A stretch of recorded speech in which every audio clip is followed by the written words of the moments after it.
Then. Good morning, everyone. Welcome to the 2023-2024 Cypress County Council Organizational Meeting. As the CAO, I will be calling the meeting to order, so the meeting is called to order. First thing on the agenda is ballots. And so the recommended motion is that council vote by secret ballot for the positions during the org meeting when requested. Also, too, so this motion will be a show of hands, and throughout the meeting, if it's not secret ballot, it'll be a show of hands. Everybody cool? Okay. So would there be a motion to brief Dan or Councillor Dan? Okay. All in favor? Carried. So the next on the agenda is the election of Reeve and the oath of office. Can I have nominations for Reeve, please? Shane? I nominate Dan Hamilton. Okay, do you accept? Yes, okay. Is there any other nominations for Reeve? Any other nominations for Reeve? Third and final call, is there any other nominations for Reeve? Can I have a motion for nomination cease, please? Lloyd? All in favor? Carried. Congratulations. Read down. So the oath of office you'll do? Perfect. Swear on the Bible.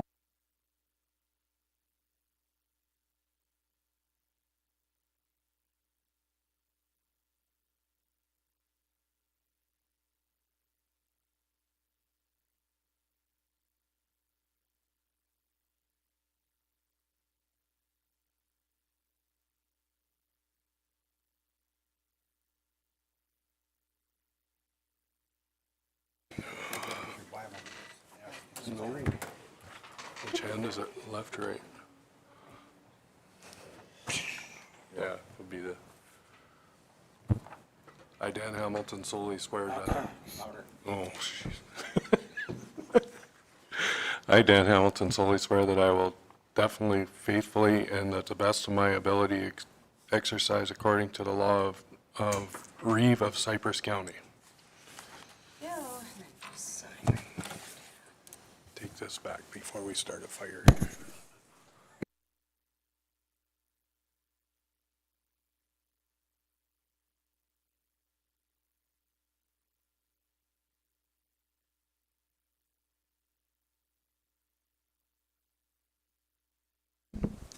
Okay, thank you everyone for your support. Again, another year. I will try and do my best, my ability to be the Reeve for everybody and be the leader for this team. Thank you.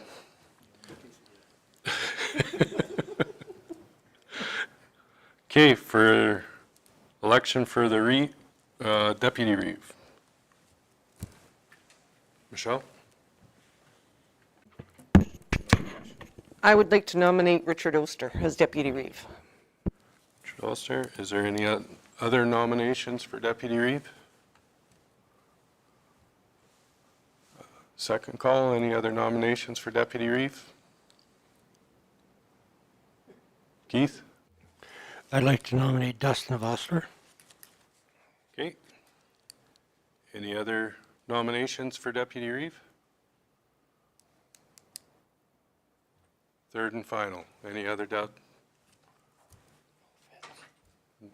That's it for nominations. So I'll make it. Blaine's making the motion for nominations to cease.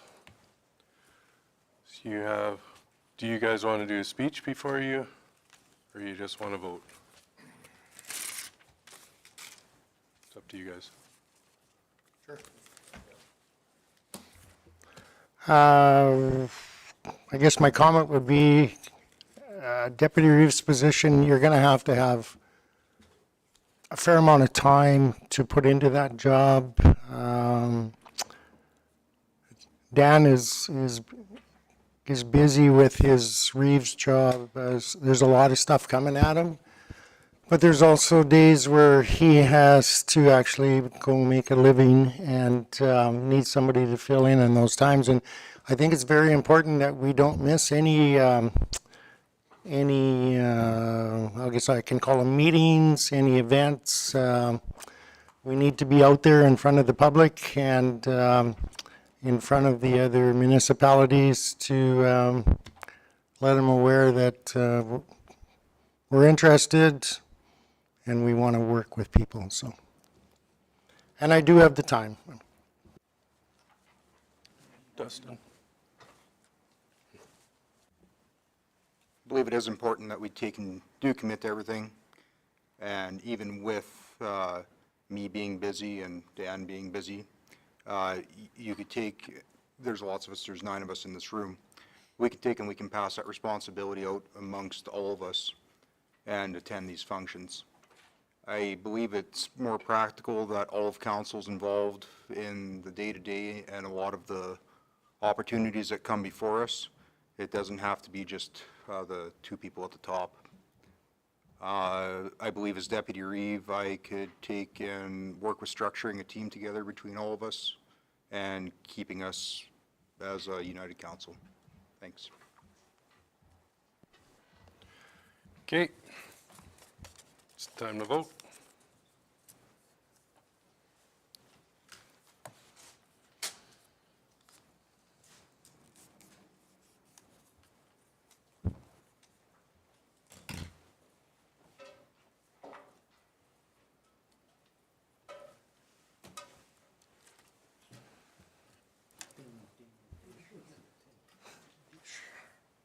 Yeah, they didn't use a box this year. You ate too many cookies.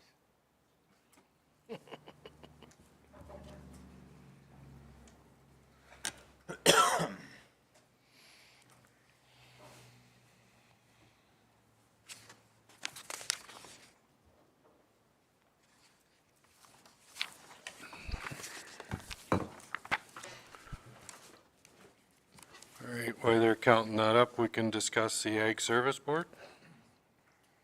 That's the first one on the agenda. So we need 3 counselors and 2 others. Last year was Dustin, Shane, and Blaine. Are you guys letting yours stand for that?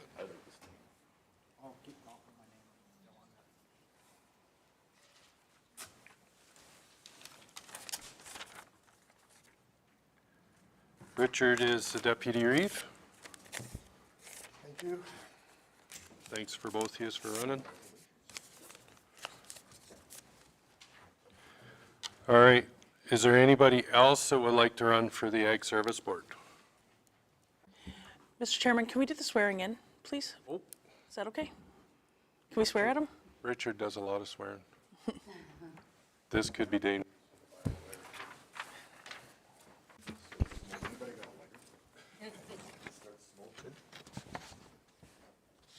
I'm supposed to read this? I, Richard Oster, do solemnly swear that I will diligently, faithfully, and to the best of my ability execute according to law the office of Deputy Reeve for Cypress County. And sign it.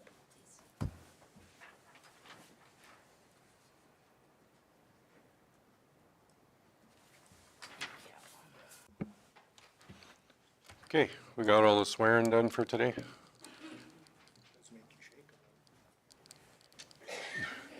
Shouldn't. Okay, Ag Service Board. Does anybody else want to run for the Ag Service Board? We're letting the 3 stand. Third and final call for the Ag Service Board. Okay, for councilors, it'll be, well, do I have to get a vote for nominations to cease on all these, or just? Do I have to get a vote for nominations to cease on everyone? Just the first 2? Probably if it's, Okay. probably not if it's acclamation. Yeah. Okay, so Dustin, Shane, and Blaine are the counselors on Ag Service. And the 2 others, well, we have 3 there, so I guess we got to vote.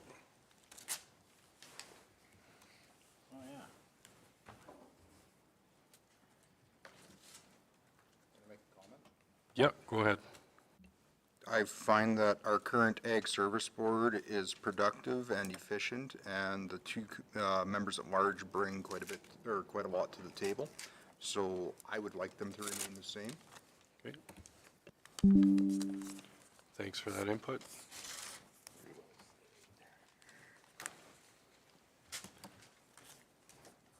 We can put two names on one piece of paper?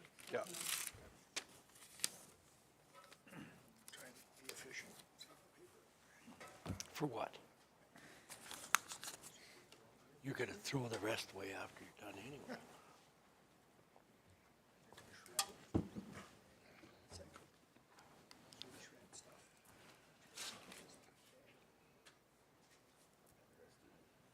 You need to be able to burn it and put carbon back on the land.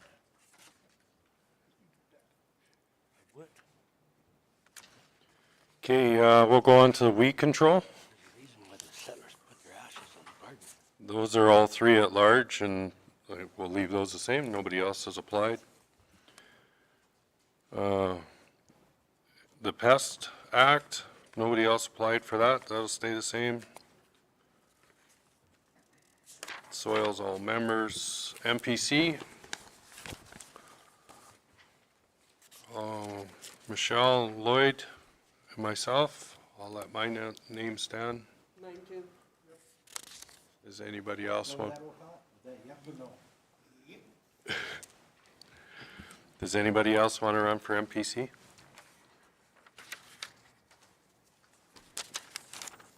Third call for MPC. Does anybody else want to run for it? Not seeing any, so the three members will stay there.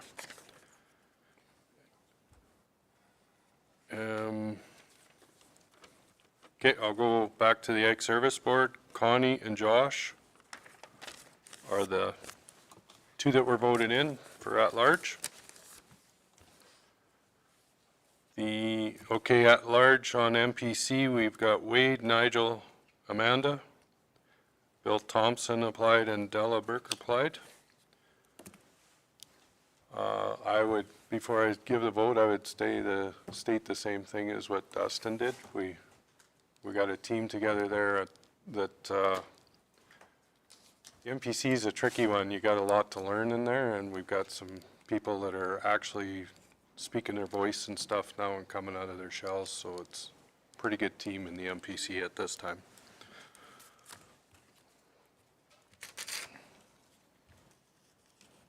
Makes it pretty difficult to upset the apple cart, really.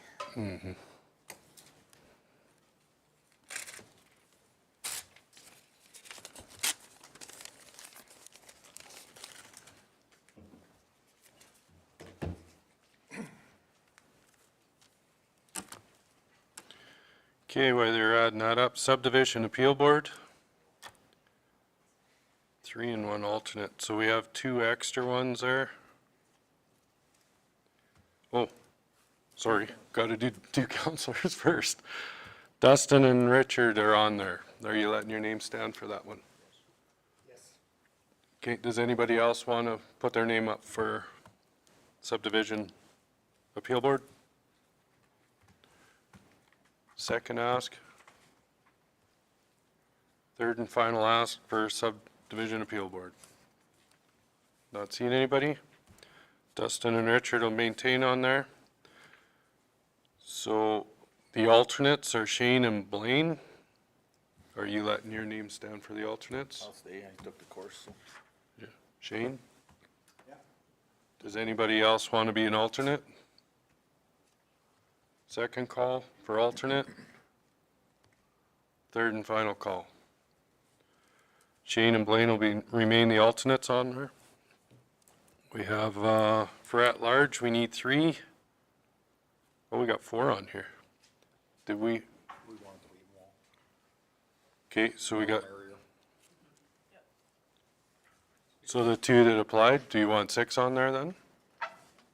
Yeah, just they need to take the training, and when you do an SDAB, it's timely, and so everybody's busy, so we just need to have trained members, and I think that's awesome that they have shown interest. Okay. So, don't need to vote then, really? we shouldn't need to vote if we're extending it to 6 people. Everybody can vote on that. Or you want to make a motion to extend it to 6 at large? Maybe we should do that, eh? I can make a. I would make a motion that we extend it to the 6 people that have applied to run for it.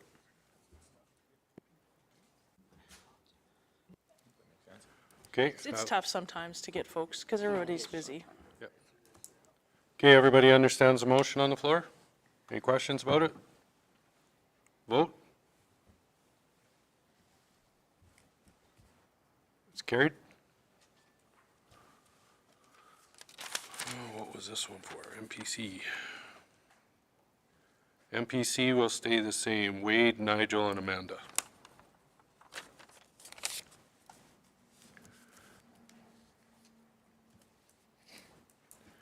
Assessment Review Board. Robin? You took all the training for that. You're letting your name stand for that? Everybody's scared of you, so they won't challenge it. You know the numbers. Okay, Robin, is there anybody else want that board? Yeah. Third and final call for that? Carried. Robin's the counselor at large. We need 2 others, but we can have 3 on that one too? It's very similar to the SDAB. It's a timely matter that when it goes to an appeal. So, yeah, if council's cool with it, 3 on there would be lovely on the roster. Keith? I'll make the motion. Motion to keep all 3. Any questions on it? Vote? Carried. Emergency Regional. Tough to get. I'm on. I'd stay. Blaine wants to stay. Keith, you want to keep your name on? I'll stay on. Okay, does anybody else want to be on the advisory committee? Second call for advisory committee. Third and final. Not seeing any, that'll stay the same. Cypress View Foundation. Michelle, you, Yeah, I'll let my name stand. okay. I was gonna open it up this year, but I ended up being on the committee for the negotiations for the union, and that is, we're hoping it was done this month, but it's not till the end of the month, so I'll let my name stand for that. Does anybody else want to run for Cypress View Foundation? Second call. Third. Richard doesn't want to, he might be in there soon. I trust that he'll plan well. Third and final call. Okay, that stays the same. Rec board is all of council. Red Cliff has to be Councillor Hawk. FCSS, Michelle, Yeah, I'll let my name stand. Richard? Yes. And I'll let my name stand. That one's always here just before council meetings, so it's not a real big one.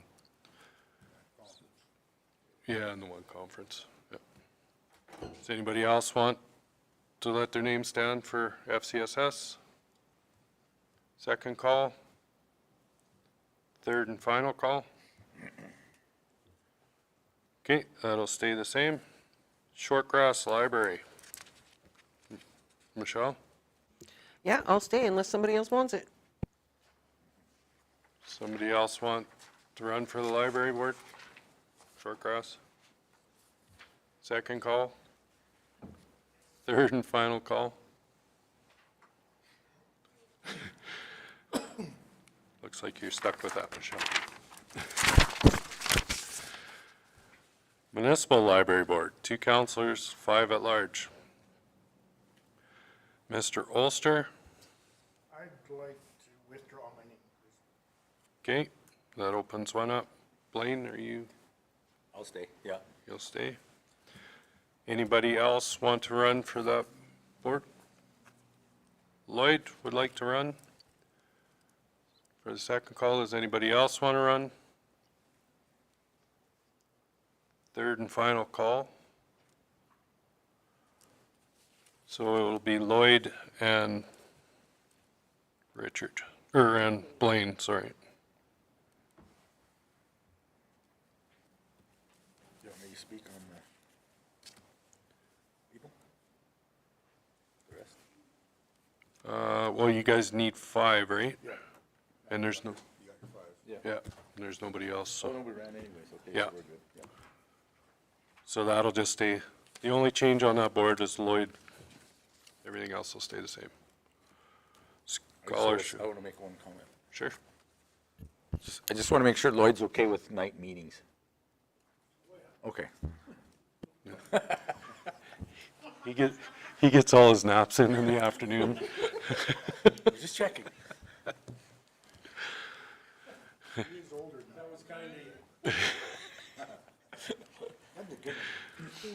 Regional landfill.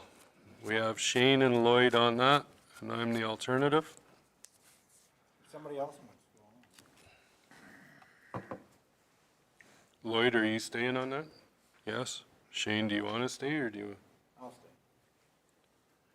Does anybody else want to run for? Lloyd? You guys can keep that for the dumpster fire. Lloyd, Shane's trying to get off of that sinking ship. Is second call for? Third and final call for landfill? Don't see anybody.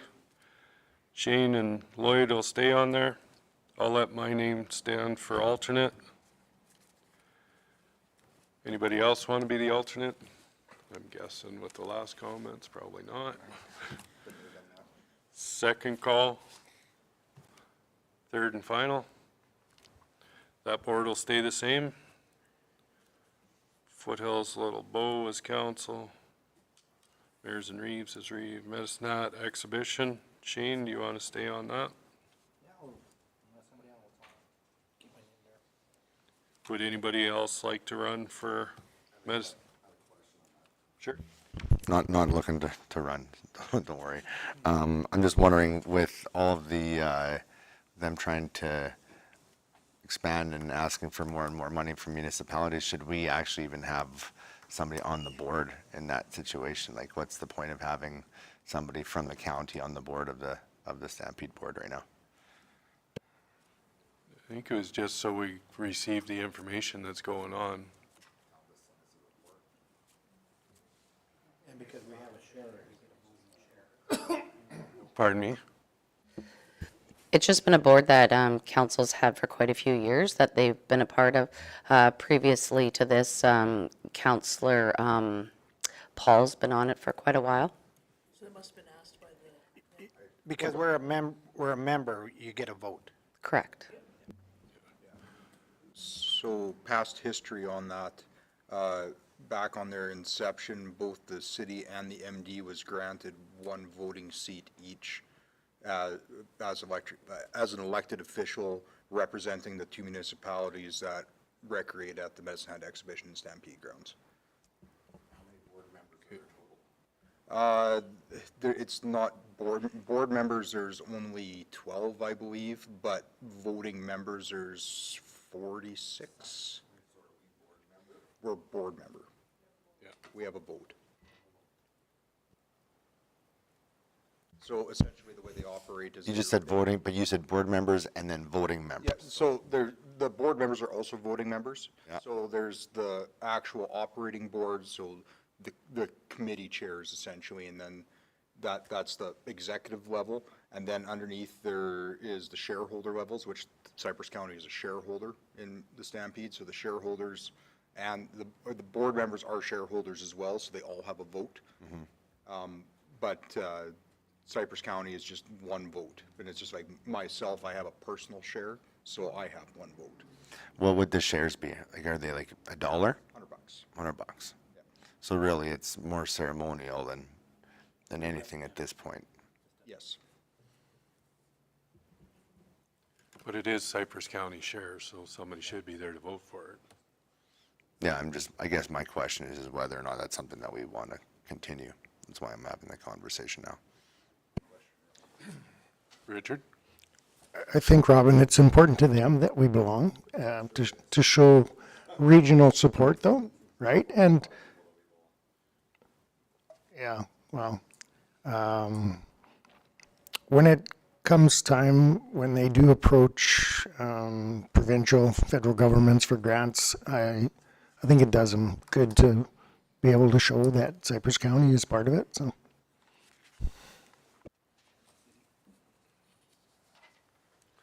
Okay. Yeah. Yeah, they're in there. Yeah. I think for now, we just stay where it's at and see what washes out. You good with that, or do you want to make a different motion? Okay. Does anybody else, do you want to go on that board?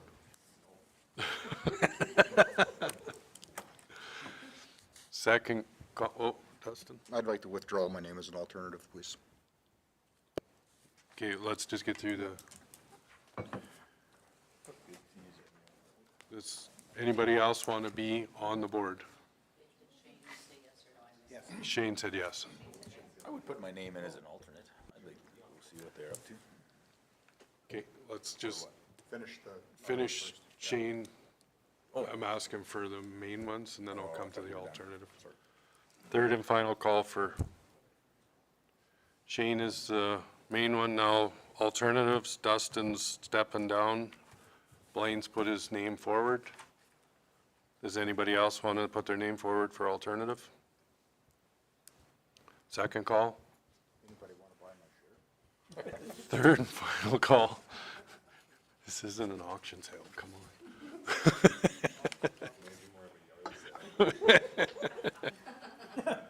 Yeah. Okay, Blaine is the alternate. That one was like a ship going down too. Palliser Economic. Richard and Keith, are you two letting your names stand? Yes. Okay, does anybody else want to apply for PEP? Second call? Third and final call? That stays the same. Verge. Richard? For Yes. council. It goes hand in hand with PEP, to know what's going on in both. Goes hand in hand, it's, you're knowing what's going on in both organizations, it helps you move forward, so, yes. Okay, does anybody else want to run for that? Second call? Third and final? Richard staying on Verge. Now we have to vote for Barry or Della. Richard, do you have anything to say about that board that we need to know, or? I've worked with Barry for numerous years now. He brings a different perspective to our meetings. Semi-retired rancher, I think he is, rancher farmer, but belongs to some organizations. It's nice to have that input when we have our Verge meetings to kind of let us know what the public is thinking. So it's much appreciated that he volunteers for this. Okay.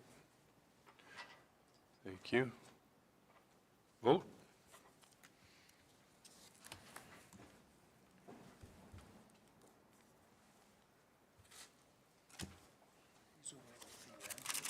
You better hold him near in here, there's not that many of us. What's up? Oh, my son-in-law's Oh,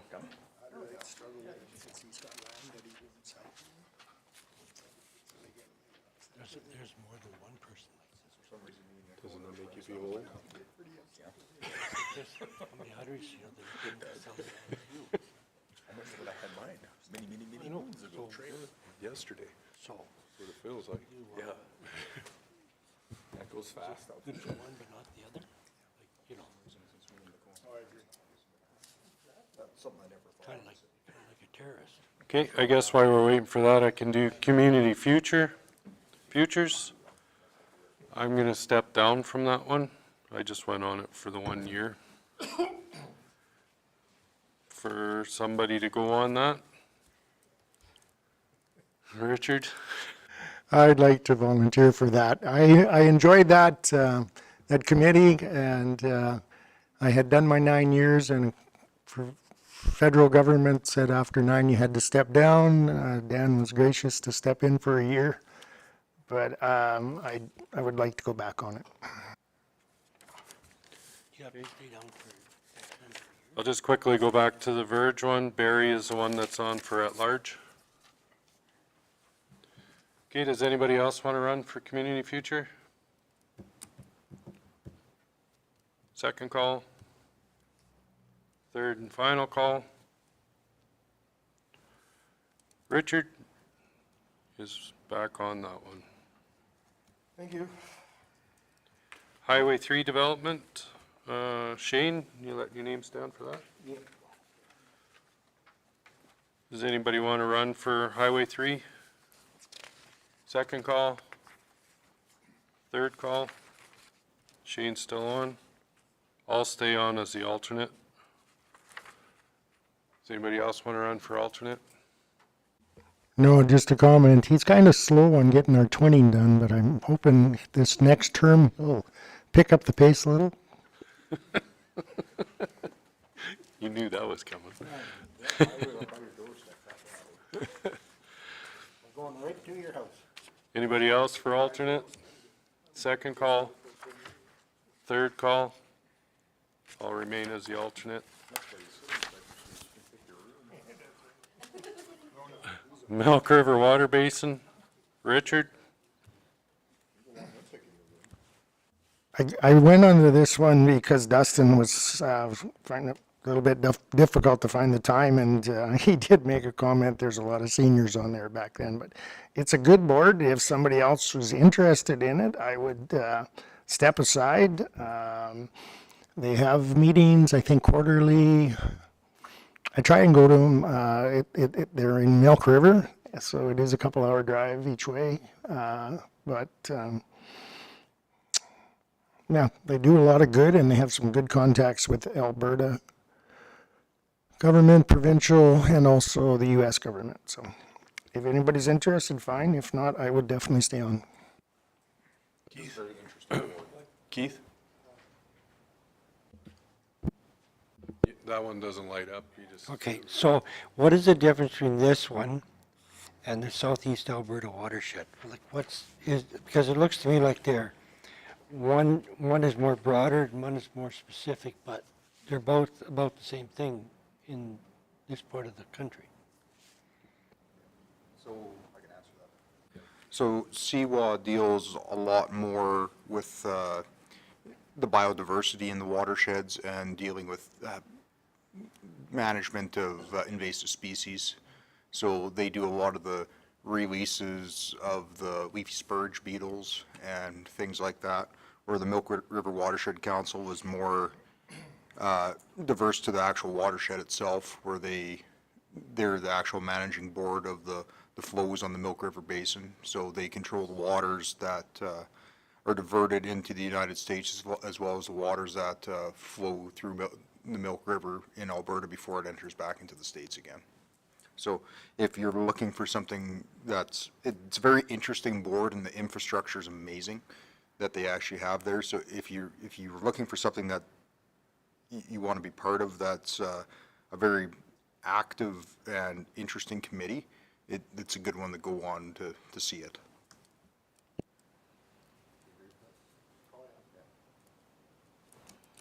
The worst part's the travel.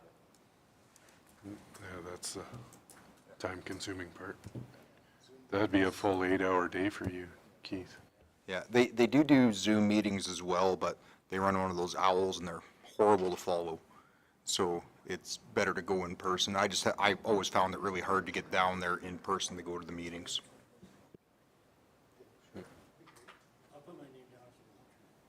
as an alternate?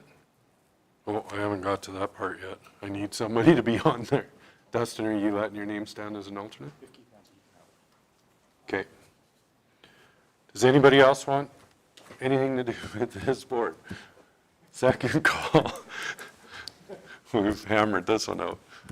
Third and final call. Okay, so Richard will stay on as the main and Keith will go as the alternate.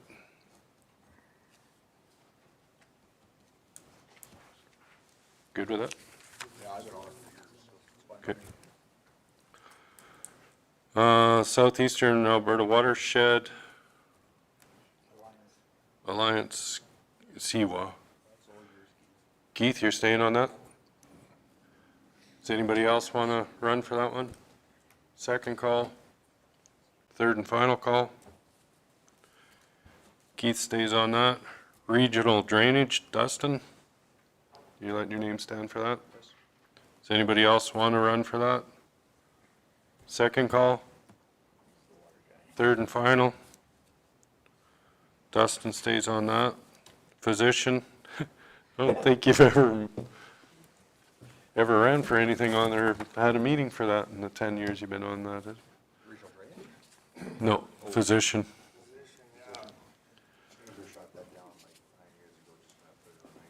Yeah. So Richard, you're staying on that? Yeah, as long as it's, I guess it's part of ours, and, yeah. Doesn't hurt. Someday we might need it, so. Yeah, that's what I was going to say, is why do we have it? If we haven't had, there hasn't been a meeting in 10 years. Why do we really need it? I noticed last night at the City of Medicine Hat Council meeting that they left it on theirs as well, and they do have somebody appointed, just to let you know. I would say it just sits there, so just leave it, and if something ever comes up, it's there. We don't have to scramble to put anything in place. And it looks good on my resume for my next job, so, yeah. You're gonna need a physician, or what? I was thinking maybe running purgatory, but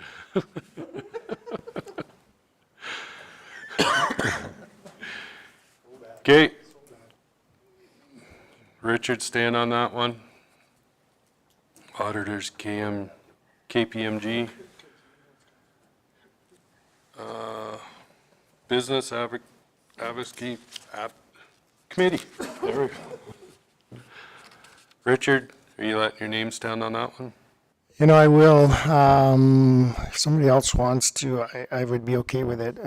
You and I were trying to share those meetings, but what happens is they're in the mornings. I think once a month, meet down at the chamber office for 2 hours, and whatever issues happen to come up that chamber feels is important. I like it sometimes just because I feel if things go a little bit sideways, I can voice my concerns. So, but don't be shy. Yeah, free coffee. No breakfast, that's why he's putting it up. Second call for it. Third and final call. Richard's still on there. I'll leave my name for alternate. Does anybody else want to be alternate? Second call.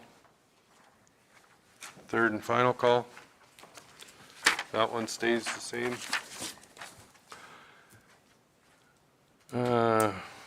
ICF committee, Robin. Robin's leaving his name on. I'll leave my name on that one. Anybody else want to run for ICF? Second call. Third and final. That one stays the same. All right. motion to accept them all there. So on page 118, the recommended motion, Mr. Chairman, is that council appoint the members to the boards and committees that is attached as Schedule A, forming part of these minutes. Dustin made that motion. Vote. Carried.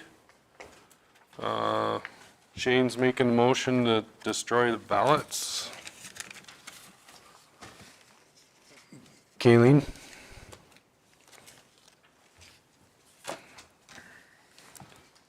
Vote. Carried. Okay, I'll adjourn the organizational meeting. We'll take a 5-minute break and then we'll get into council.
for Cypress County Council. The agenda, excuse me, any additions or deletions? Dustin's moving the agenda. Vote. Oh, caught you off guard there, Les. That's okay. We did call it back to order, or to order, but.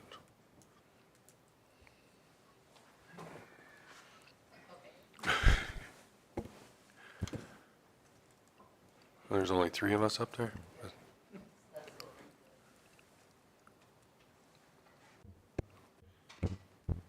Uh-oh. Mr. Hawks is not working. Settings. No. There you go. Quit playing with all the buttons. Okay, that's carried. Minutes from last meeting. Everybody read them? Michelle's moving them. No issues with them? Vote.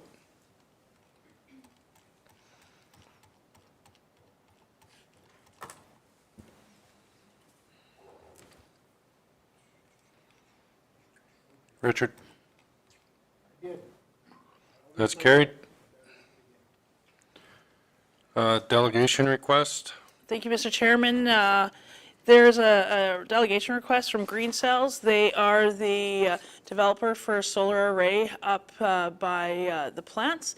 They are the developer that did not, that Cypress County feels that did not consult with us in that application to the AUC, and they would like to come on the 31st and share what their project is all about. Okay. Lloyd's moving for that delegation. Robin?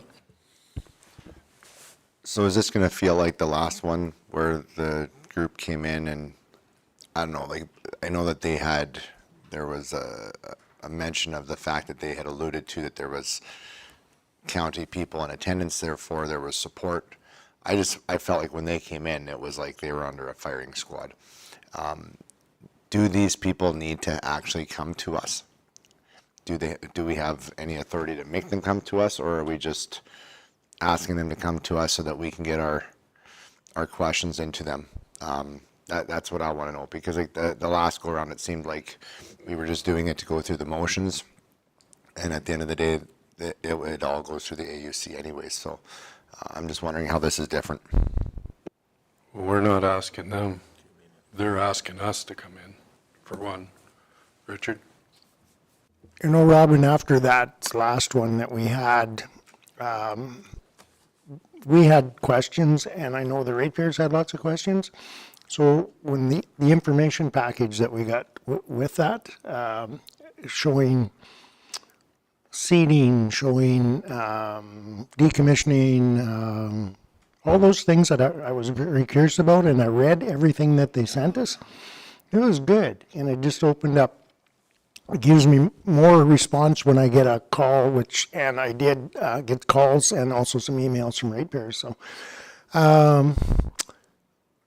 I think I would like to see them come in, let them know that we're on top of this, and here's the rules, road use agreement, all that stuff.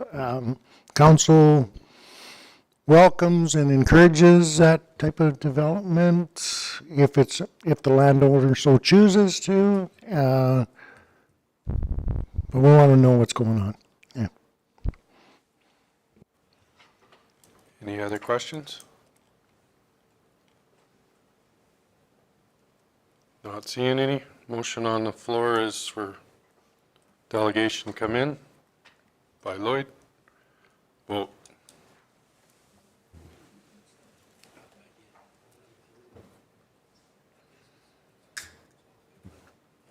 That's carried. 5.1, Tara-Lynn. Thank you, Mr. Chairman. September 23 AP listing. It starts on page 9. Is there any questions? Dustin? Just had one question. I seen we had Alley Cat do some mowing of the unsightlies. Does that take and get put back onto the tax rolls then? Is that how that works? Yeah. Okay. Just curious on that. Yeah, anything that we have to go in and clean up or anything is billable back to the taxes. I figured as much. I just wasn't sure how if they just billed them directly or if it was put on taxes, so. But, yeah.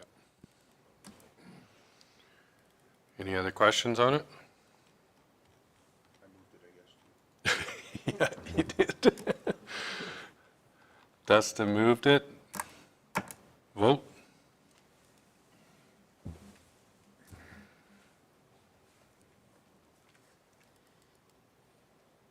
It's carried. 6 CAO report. Thank you, Mr. Chairman. It starts on page 41. Is there any questions about the report submitted?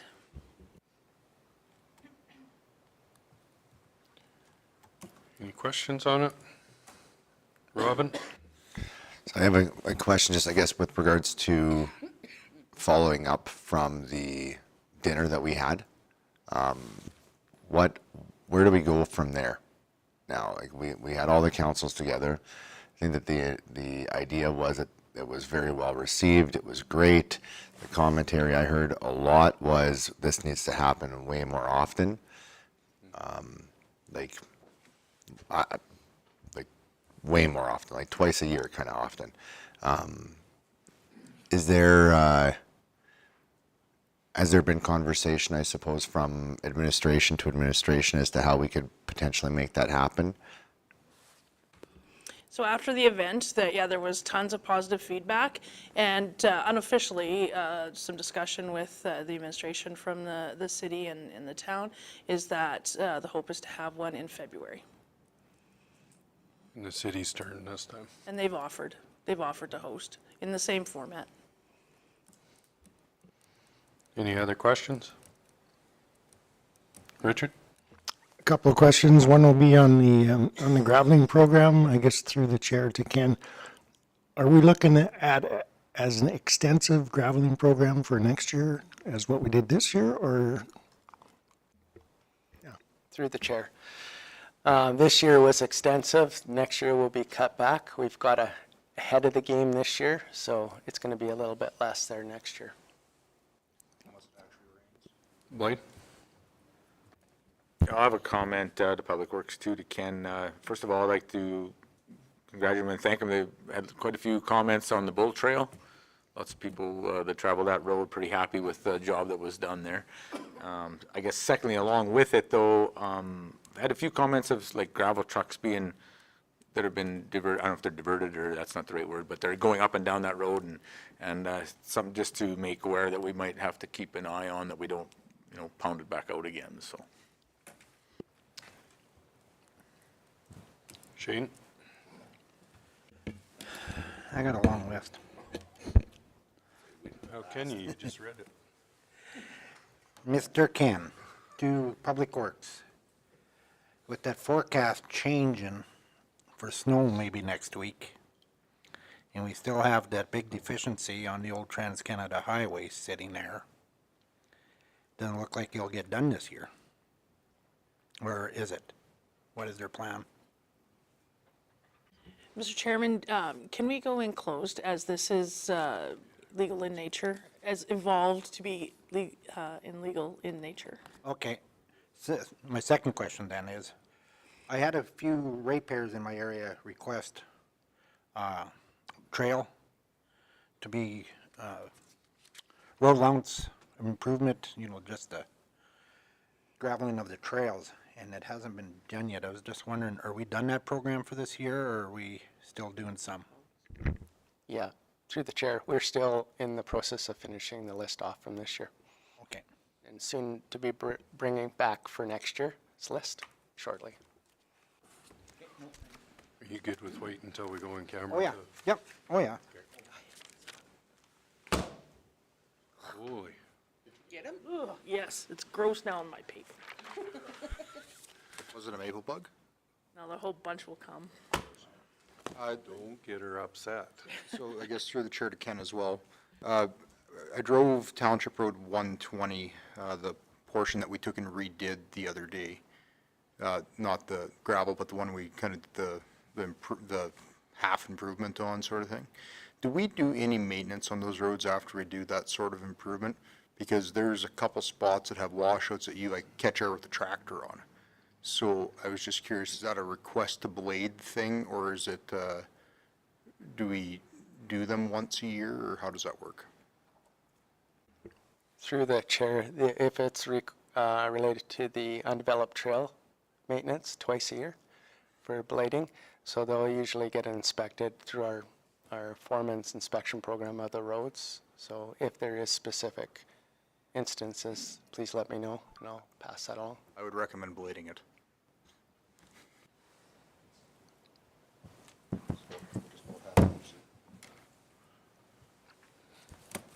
Richard? I look at the picture of the asphalt reclaimer and I'm wondering why we never had that 5 years ago. What a fantastic job it does.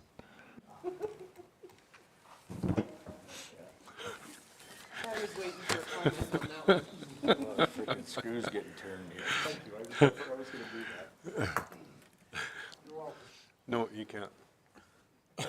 How many, at the end of the year, I'll be asking for how many hours were put on that machine, so we can break it down what it costs per hour. We don't need to.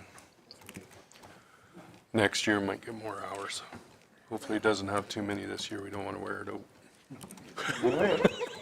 Then why do we put new brake blades on? We don't want to wear them out either. All right. Robin started this, so he's moving the CAO report. Vote.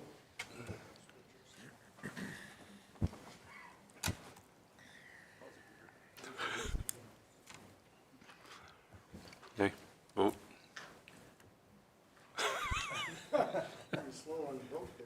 That's carried.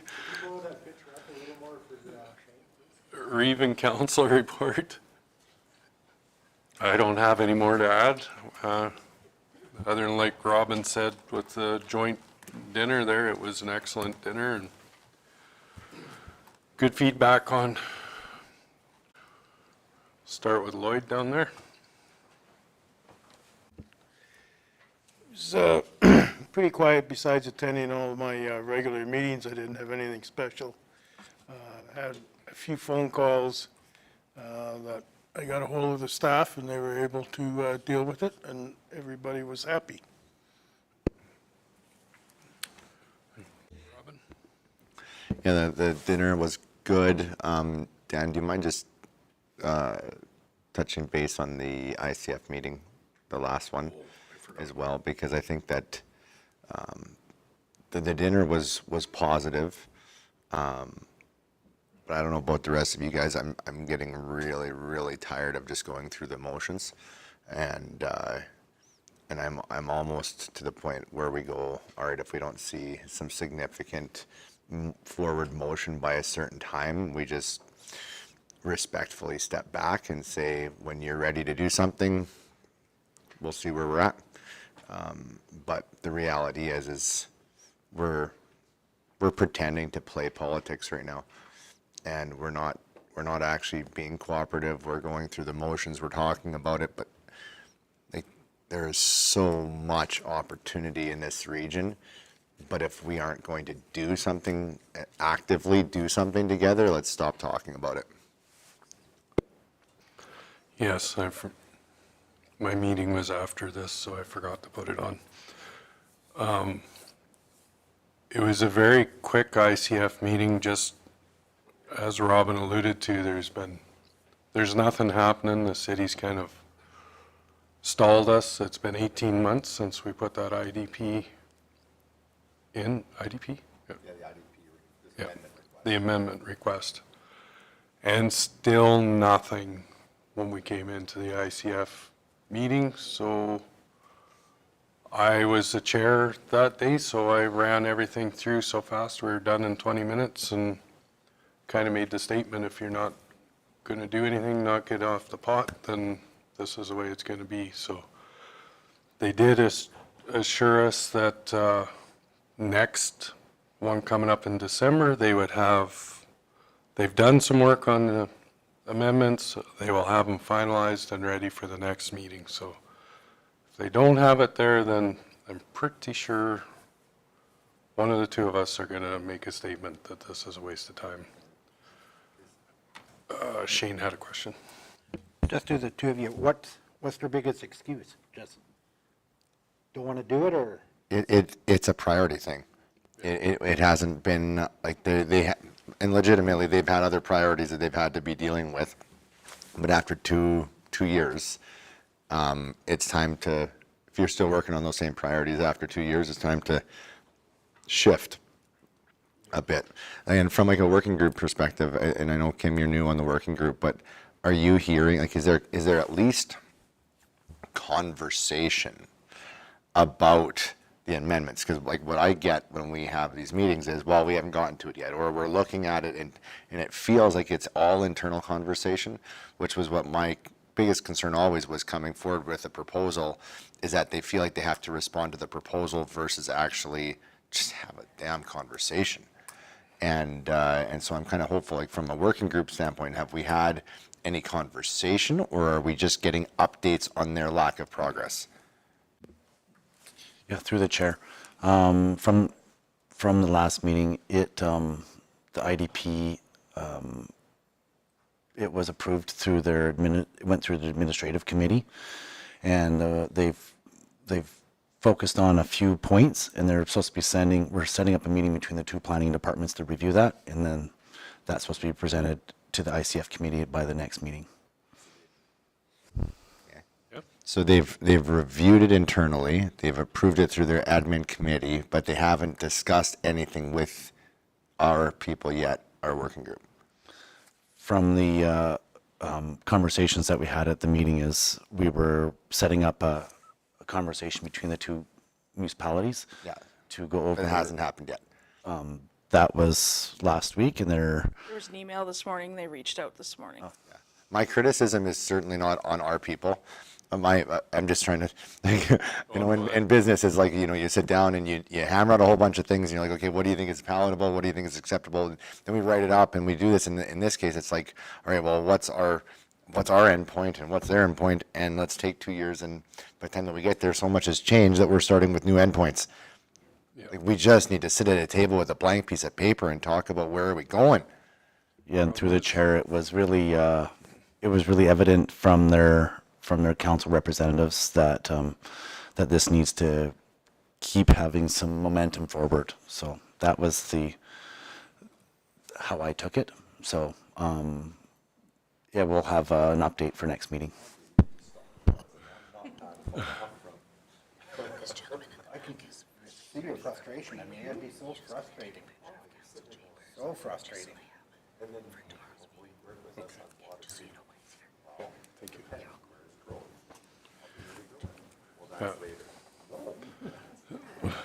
No, and I understand Robin's frustration, because every time we talk to somebody, it seems we got to talk to somebody else, and we got to talk to somebody else. It's just so many levels in there. And we have our people sitting there ready to talk, so hopefully this starts moving forward, because well, you guys can see Robin's frustration right now, so it's going to be an interesting meeting in December. And this is dialed back.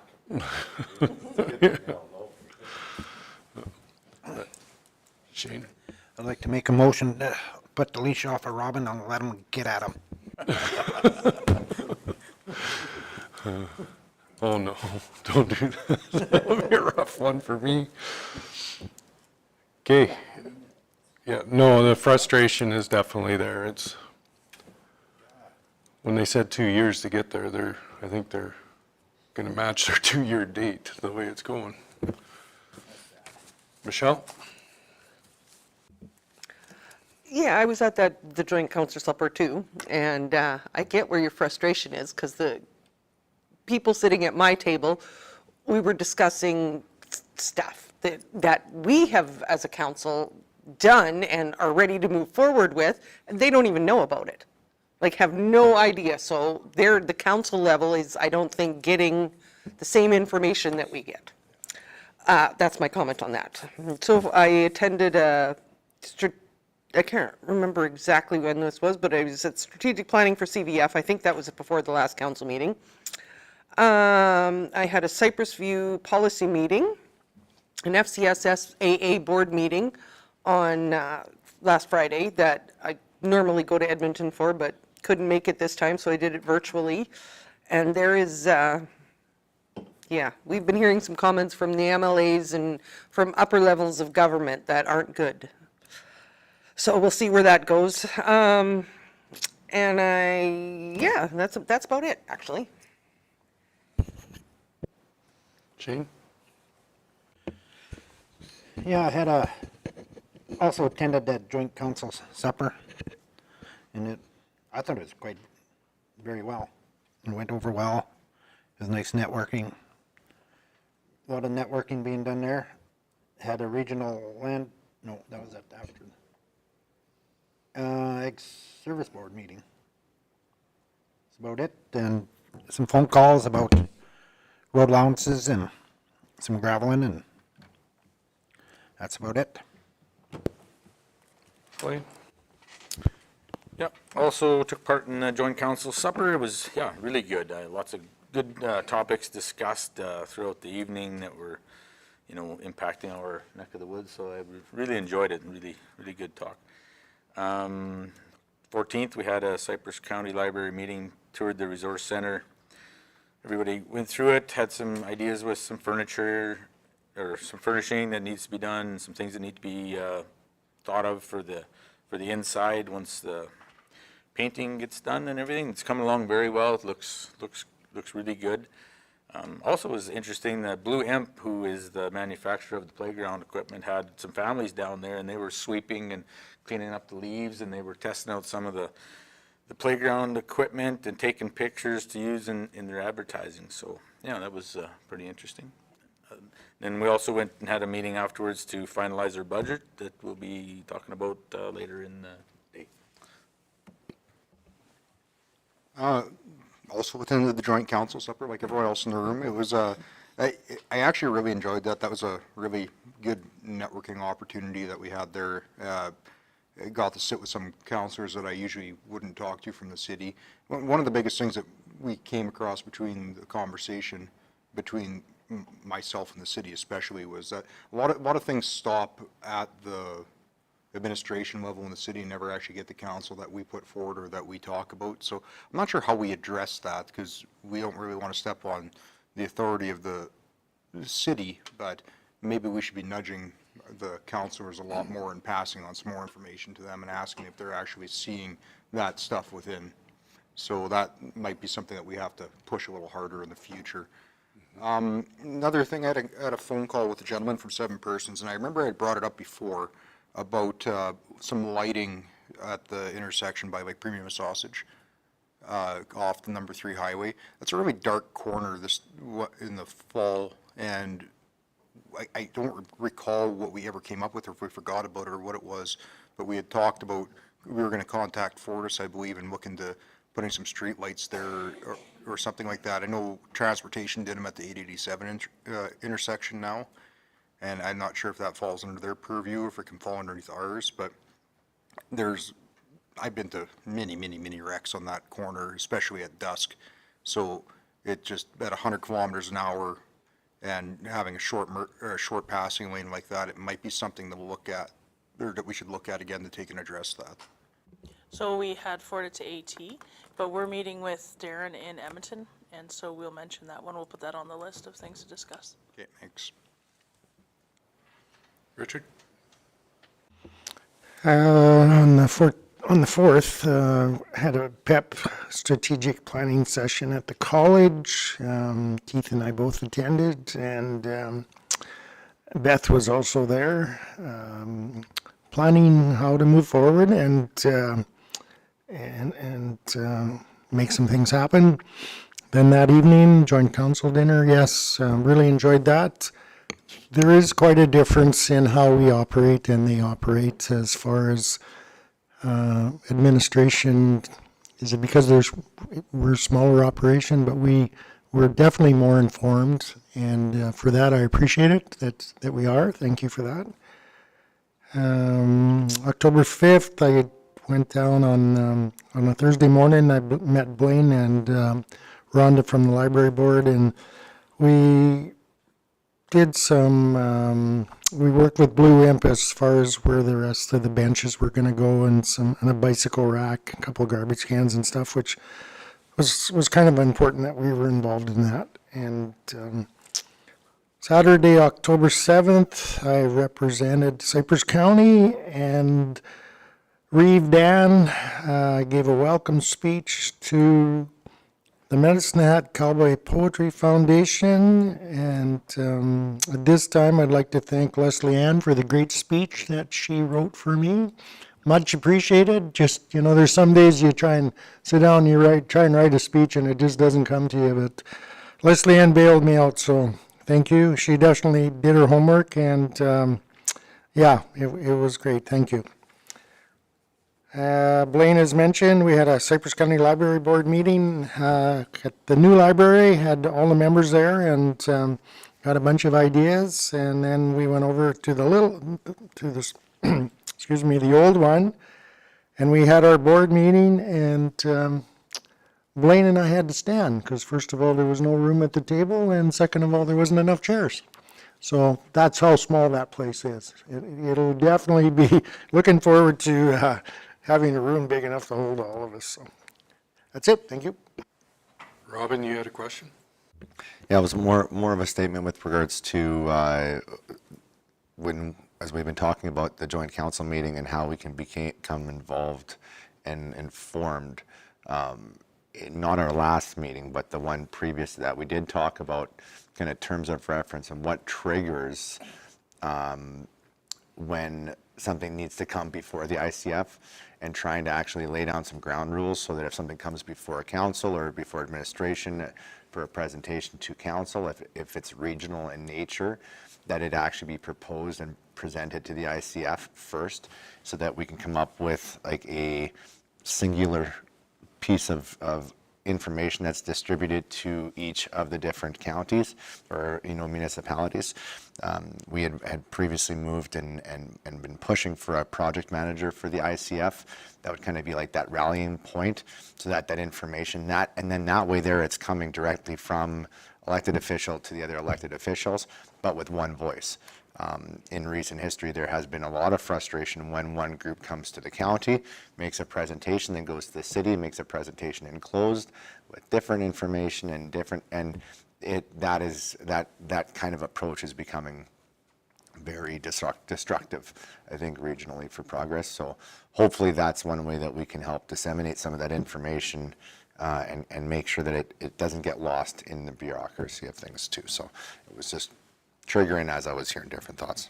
I do believe we have some stuff coming forward on the 14th, right?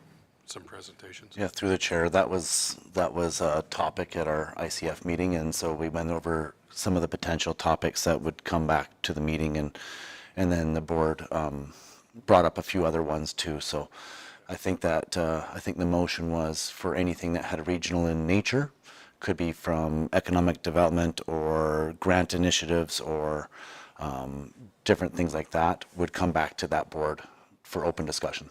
Yes. I think that was the only motion that was made that day. Everything else was received for information, but that was brought forward. Keith? Yeah, mostly just meetings, council meetings, joint council supper. That was a good evening and really enjoyed that, and enjoyed the presentations, especially the water one on the irrigation and that. I found that it's interesting to see the amount of infrastructure that is supported south of the #1 highway to the border, and what it takes to get water all the way through to the Saskatchewan border and to the U.S. border. So I enjoyed that. That meeting on October 4th, and just a continuation of the strat planning. So other than that, a few phone calls about this, that. Other than that, all done. Any questions for anybody?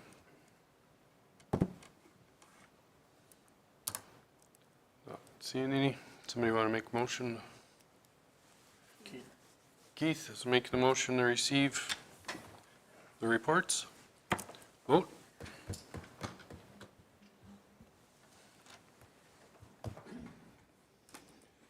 That's carried. 8.1, Tarlin.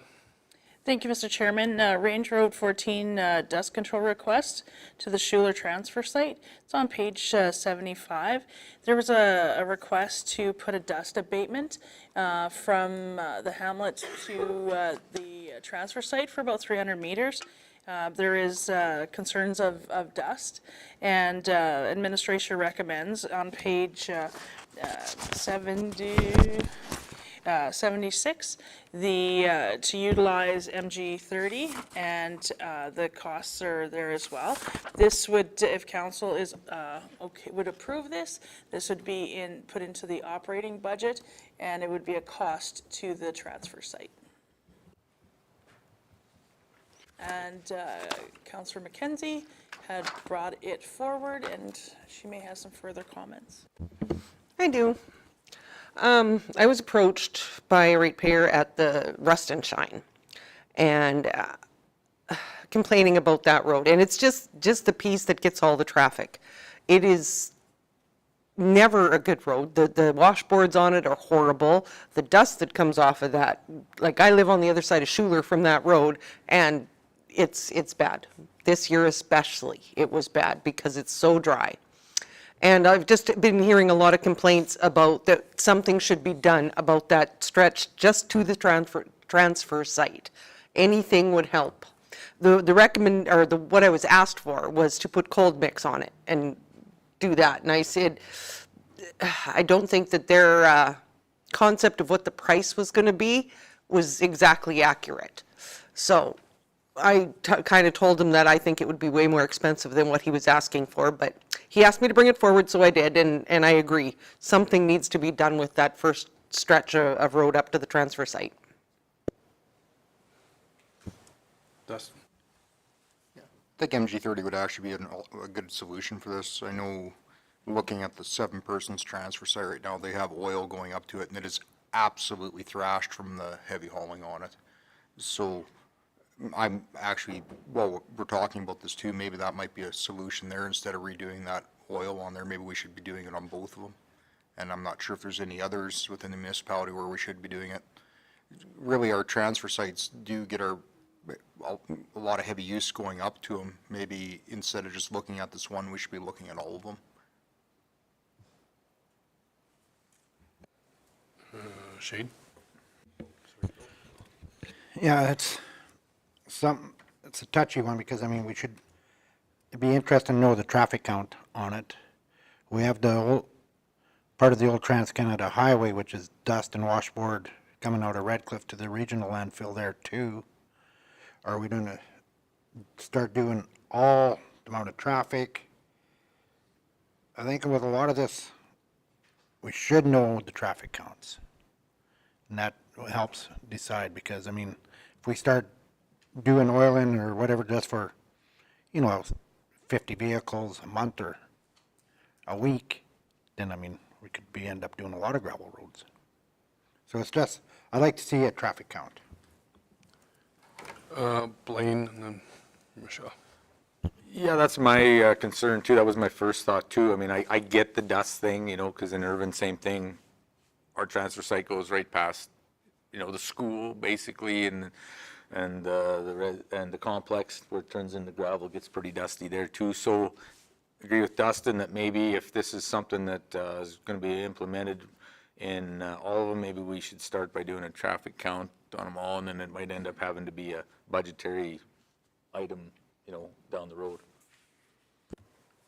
Michelle?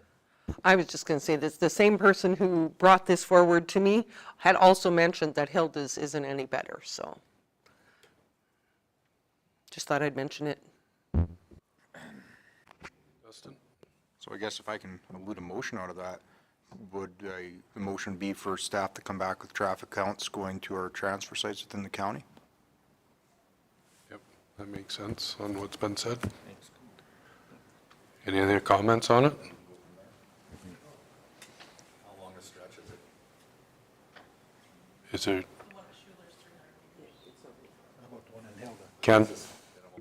Through the chair, The distance from the township road, which is the main road in Schuler there to the transfer site entrance, is 1 mile. But the boundary of the hamlet, the portion within it is 300 meters. So there's no residence north of that road or north of the boundary to the transfer. It's just some prevailing winds come across from the southwest. So that's kind of the limits we identified there. So would you need time to put this together and come back with, Yeah, for all of them? through the chair. We did put up a traffic counter last week. We didn't get the full, we like to have it out there for 2 weeks to get a good representation. So we have an average of 75 vehicles a day on this site here, just to get an idea where we're at. But it's something that we can put together for all of them and assess basically our current state of the access going into all of them and a recommendation how to consistently deal with it for the future. I think the big thing I look at, it's not even necessarily being on the edge of the hamlet. It's more the safety factor of our transfer sites are only open for, right now, essentially 4 hours a day. So there's that constant flow of traffic. So instead of 75 vehicles a day is a lot different than 75 vehicles in 4 hours or 120 vehicles in 4 hours. So you got to put that time comparison into it a little bit too, and then you have that constant people back and forth passing each other in that dust. In my opinion, if we're going to look at it, it would be looking at it going from the main grid road or the blacktop or whatever there is to the actual transfer site gates and eluding that dust so that there's that safety factor into it. Robin? Would MG30 fix the problem? Through the chair, there's not a bulletproof product out there. There's different ones that I've looked at over the last couple of years, but MG30 seems like the industry standard for our type of soils in the area. It would significantly improve the current conditions. Correct. Wouldn't fix the problem, but it would significantly improve.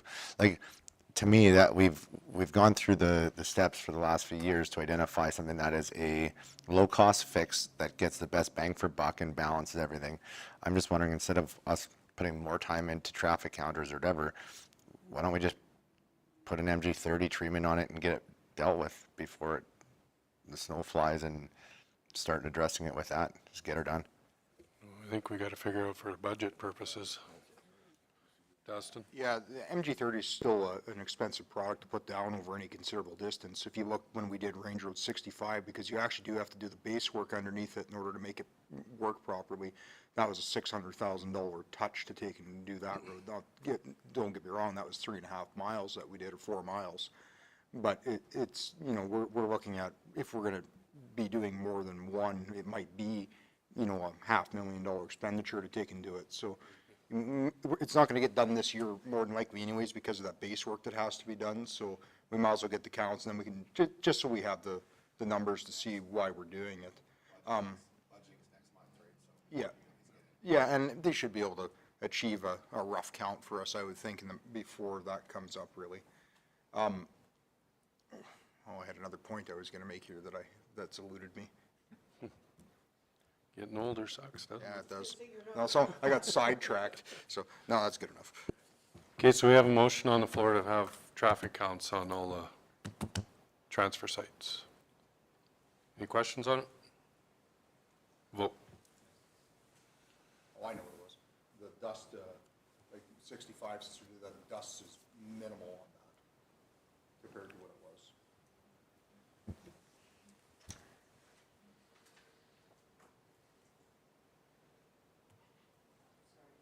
That's okay. We got all day. You're new.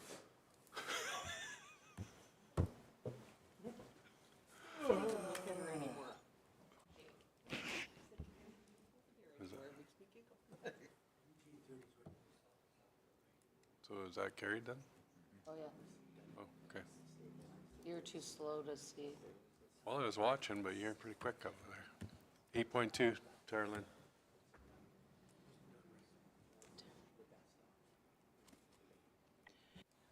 Eight point two? No? Oh.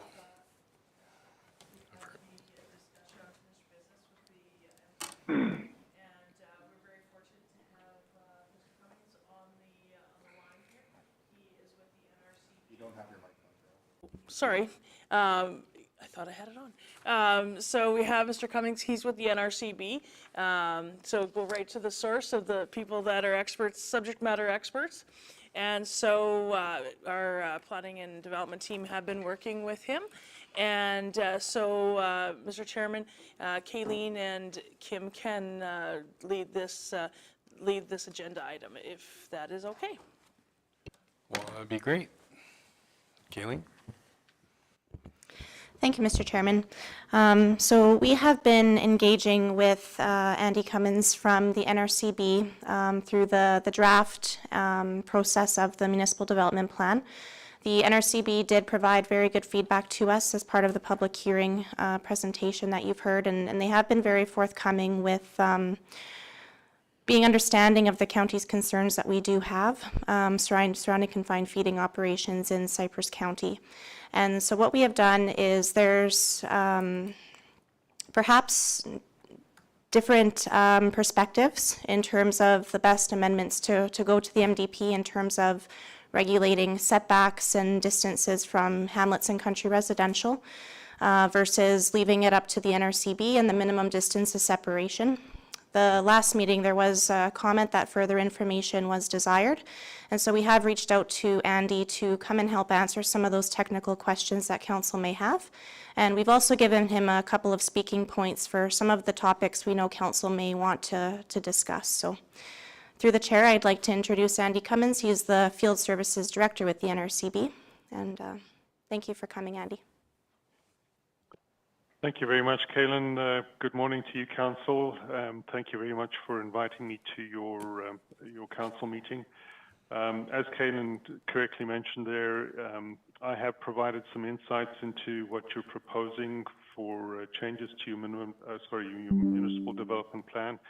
I need to iterate or say right at the start of this whole proceeding is that your municipal development plan is your municipal development plan. We do not want to provide any comment or anything else like that to you except to provide clarification and information for you so that you can make the best possible plan.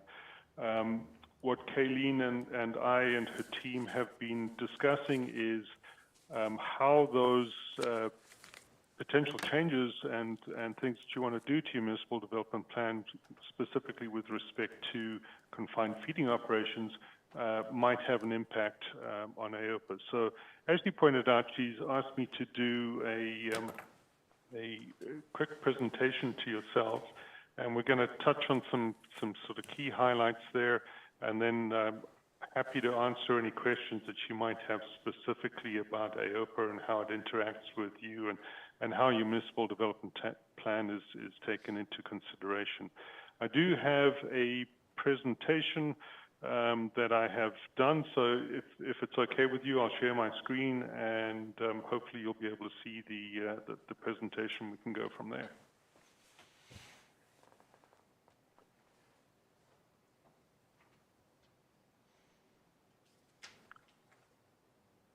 I'm hoping you can see that. You've disappeared from my view. Yeah, we can see it. Yeah. Okay, excellent. So what I'm going to try and do is just go through this very quickly, and if you have any questions, feel free just to stop and ask me as we're moving through, and then we'll take it from there. Let's get this to work. There we go. So the Ag Operations Practices Act, we have the Act itself and 3 additional regulations that are considered part of AOPA, as we call it.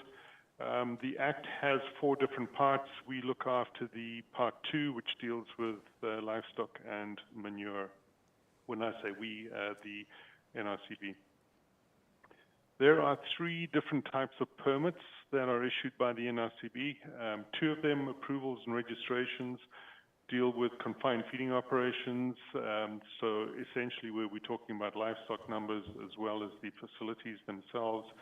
The 3rd one, authorization, just deals with a facility, so it could be a manure storage or something like that, additional housing for livestock, but no increase in livestock numbers. They do have different requirements between them and different thresholds. So registrations would be a lower livestock threshold than an approval, as an example.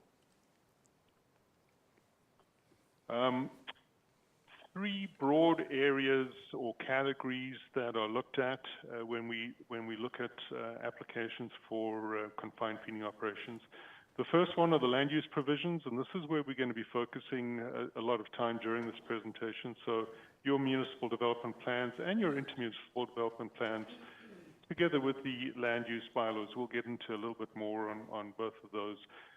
Then there's the technical aspects, and these are essentially what AOPA covers, so the environmental protection parts of it, so protecting surface and groundwater primarily, as well as nuisance mitigation, and that's, I think, what you're wanting to also get into a little bit today, and that's predominantly through our minimum distance separation calculation. And then there's the third requirement, which essentially deals with other permits that might be required from other provincial agencies, such as water licensing, road access permits through transportation and economic corridors, and the like. A very brief overview for you on the application process, and I think the key things at this stage is that we are in communication with yourselves as a county numerous times through our application process. We have a two-part application form. When we receive the part one, which is essentially a declaration of intent, somebody wants to do something related to a confined feeding operation or manure storage on a particular parcel of land. When we receive that, we essentially forward a copy of that directly to your county. And then there could be a period of time, and it could be as long as 6 months before we can receive the Part 2 application, which includes all of the additional requirements, more specifically the technical requirements to show how all of the AOPA needs are being addressed through their application. So once we have all of this, and we could go backwards and forwards with the applicant a couple of times just to make sure that they do get the information in front of us. Once we have that and we say that we have deemed it complete, we provide notification to yourselves as the municipality at that point in time. In a registration, for a registration and an approval size application, public notification is also required, and we provide public notification at that point in time. I'll get into a little bit more detail on notification a little bit later on. We then go through a couple of processes. There's a period where people can provide their support or concerns related to the application. We also try and send out letters to neighbors who live within the notification distance of that particular confined feeding operation, and we send those letters based on information that we receive from yourselves as the county. Once we receive all of those responses, there may be some additional information that could be required to address some of the items that have been raised in the responses. And then once we have all of that information, our approval officer will go ahead and make a decision. Once that decision has been made, the decision is released, and we provide yourselves, as well as any directly affected party and anybody who has written in, a copy of that decision. There is then an appeal period where a request for review can be made to our board. So in a nutshell, that's our process, and you can see that we do interact with the municipality on several different occasions through that process. We spoke about notification, and this applies when we're talking about public notification. It applies to approvals and registrations only. On our authorization permits, municipalities are always notified. So it doesn't matter what the type of permit is, the county in your case will receive notification of the application and go through the permitting process and have the ability to provide input into that decision. So we've recently updated our notification process to include notification letters, which are sent to people who own land or reside within the specified notification distance, and this is based on the information that we receive from yourselves. We also try, wherever possible, to place the an advertisement or a notice in the local newspaper serving the area that is in which the CFO is proposed. As you well know, newspapers are starting to go out of business, so this is one of the things that drove us to change our notification. It used to be that we relied predominantly on the notice that was placed in the paper. Now we do notification letters, we do the notice in the newspaper, and we take another approach, which is to post the notice on our NRCB website as well. We also make copies of the application available as required by AOPA to any parties, either in our regional offices, and that would be by appointment, or they're available on our website, so anybody can download them directly off of our website. Minimum distance separation is a means to mitigate nuisance impacts that arise at confined feeding operations. It is determined or measured on the date that we receive the Part 1 application. So this is one of the primary reasons why we have a two-part application process. So the date that we receive the Part 1 in our office and put the date stamp on it, that is the date that we determine whether the minimum distance separation requirement has been met. It is based on the number of livestock that are confined at the confined feeding operation, as well as the type of manure at the confined feeding operation as well. So you can well imagine that cattle manure from a feedlot has a different odor impact than, let's say, liquid manure at a hog operation. And so that's taken into consideration as part of the calculation to make the minimum distance separation determination. It is measured from the closest point of the confined feeding operation. So we're talking about, when we talk about confined feeding operations here, it would be the facilities that would either house livestock or store manure to the nearest outside wall of a neighboring residence. The key thing here is that the minimum distance separation is measured to residences. And I'm going to reiterate that a few times as we go through this presentation. There is an allowance in AOPA which allows the use of what is called an expansion factor. But that can... Okay, we have a question for you here. By all means, shoot. Dustin? Andy, would you be able to take and give us an example of what a setback would be to a certain size of, say, let's go with 3,000 head operation, what a setback to a residential would be from there? I have that, and I've chosen a slightly different one. I've chosen a 10,000 head separation, but we'll get to that. I think it's one of the next couple of slides. So perfect, thank you. We'll do that for sure. So the expansion factor essentially allows a confined feeding operation to double in size, so double the number of livestock that they have without increasing the minimum distance separation distance. But that can only be used if 3 or more years have passed since the completion of the most recent construction that was arose out of a permit. There are 4 different categories of minimum distance separation, and they are all based on the land zoning of the receptor residence. Again, here we're talking about residences. So category 1, which is the least restrictive or the least distance, is for residences on land zoned for agricultural purposes, and it goes all the way up to category 4, which is for residences on land zoned for large-scale country residential, which we have defined as 10 or more adjacent country residential parcels, rural hamlets, villages, towns, or cities. This gives you a little bit of a visual.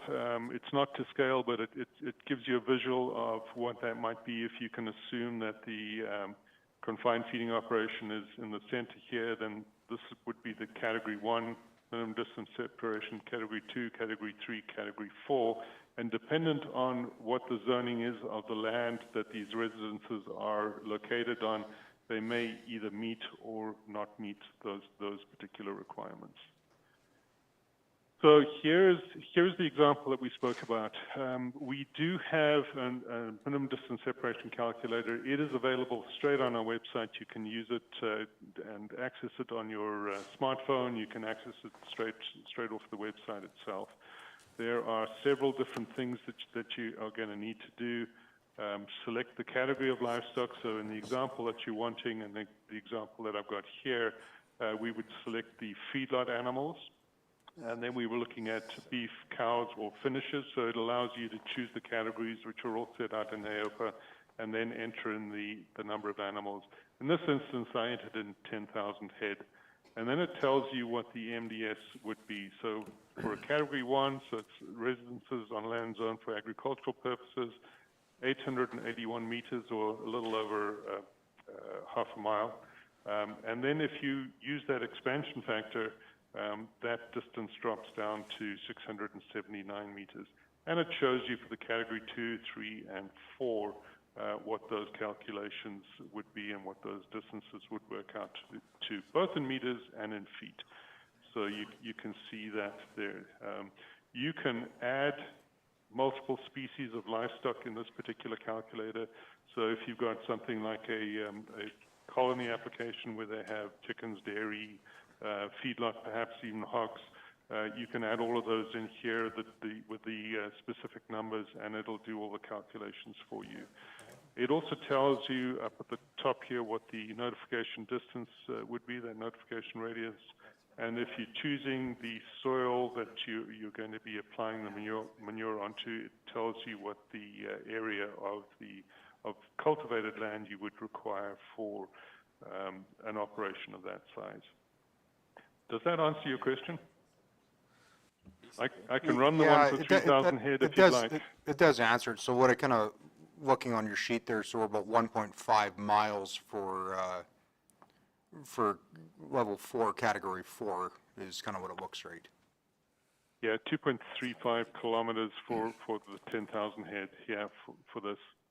I can do the calculation for you for 3,000. I just have to get onto my phone just to do it quickly. Not a problem. I was just actually on your website. I'm having trouble finding your MDS calculator. Where is it under that a guy can actually look at it himself? Okay, so if you go onto our website, there are two sort of big broad pictures on the right-hand side of the website. One says Natural Resources Conservation Board Act stuff, and the other one says Confined Feeding Operations. If you click the Confined Feeding Operations one, it'll take you to the next page, which deals predominantly with our AOPA mandate. And then you will see a drop-down menu on the side, and there will be an option to look at calculators there. Or if you scroll right the way down to the bottom of the website page, there's sort of a dark, I want to call it dark gray, perhaps even black, depending on the computer screen. And there's a whole list of choices there, and you'll see minimum distance separation calculator or NDS calculator there. If you click onto that, it takes you to another box. And unfortunately, the MDS calculator doesn't come up at the top of that list. It's about halfway through that list. And if you click on that, you'll see a calculator which essentially looks the same as my slide. I found it. Perfect. Thank you. Is that okay? Good. We have, so anybody whose residence falls within an MDS area and they don't mind that the confined feeding operation develops there, they can in fact waive their right to the MDS requirement. We do have an MDS waiver form as well as a fact sheet, which are both available on our website. It's in that same area that you are looking at for the calculator. So those are downloadable. They can be filled in as well. So remember I spoke to and mentioned that I'd highlighted residences. MDS does not include and is not measured from land which does not have a residence on it. So if you have subdivided parcels, as an example, where residences are proposed to be built, but there's no planning happening at the moment and there's nothing being constructed there, the MDS is not measured to that.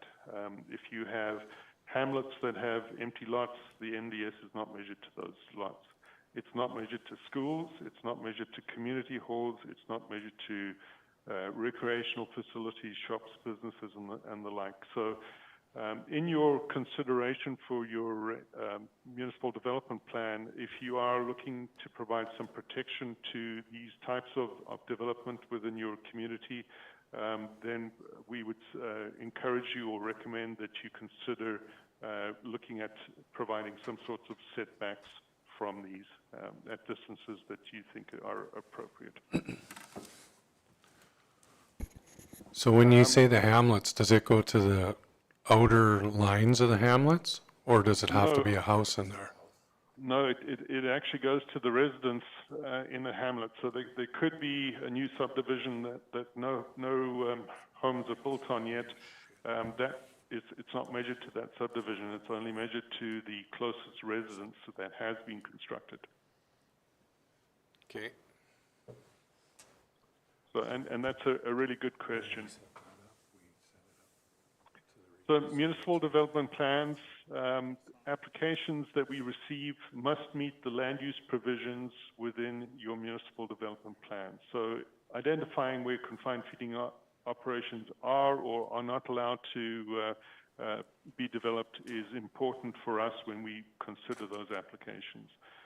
And that's predominantly what we're looking for when we're looking at that. If there are tests or conditions that are included as part of the MDP provisions, then those are things that AOPA directs our approval officers to not take into account.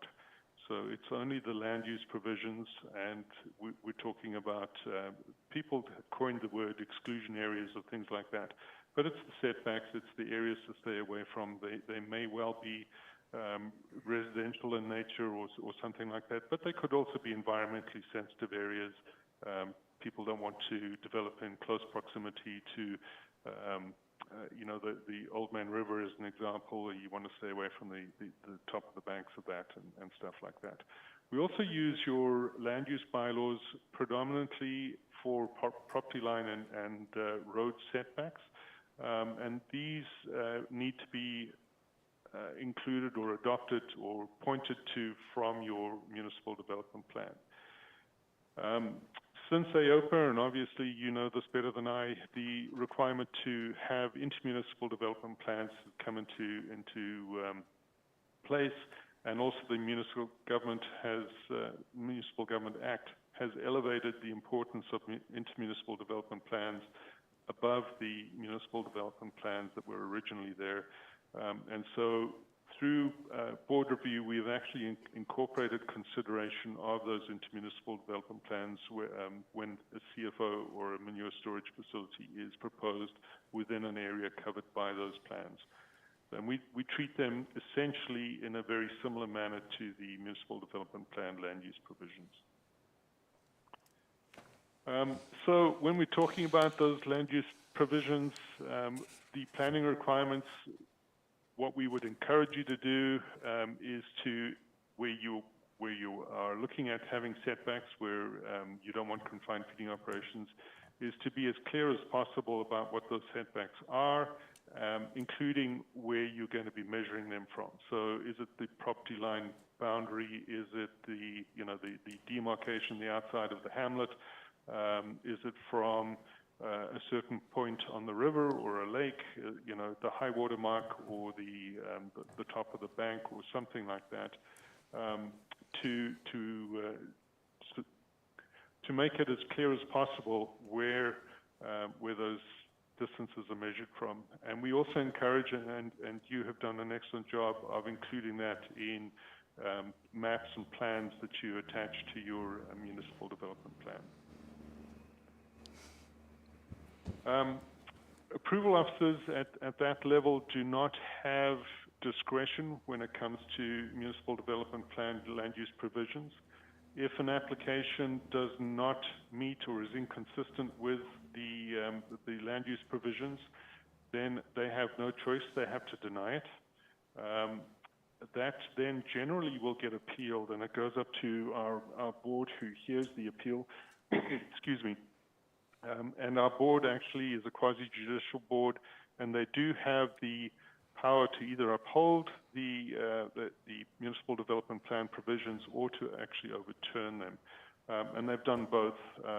In Cypress County, there have been a couple of board decisions where you've seen them, I think, upholding, certainly the one that I'm recalling is upholding the land use provision, and it was for a feedlot or a sheep feedlot conversion that was going to take place within the setback around Medicine Hat itself, and they upheld that setback requirement, forcing that feedlot to move to a different site.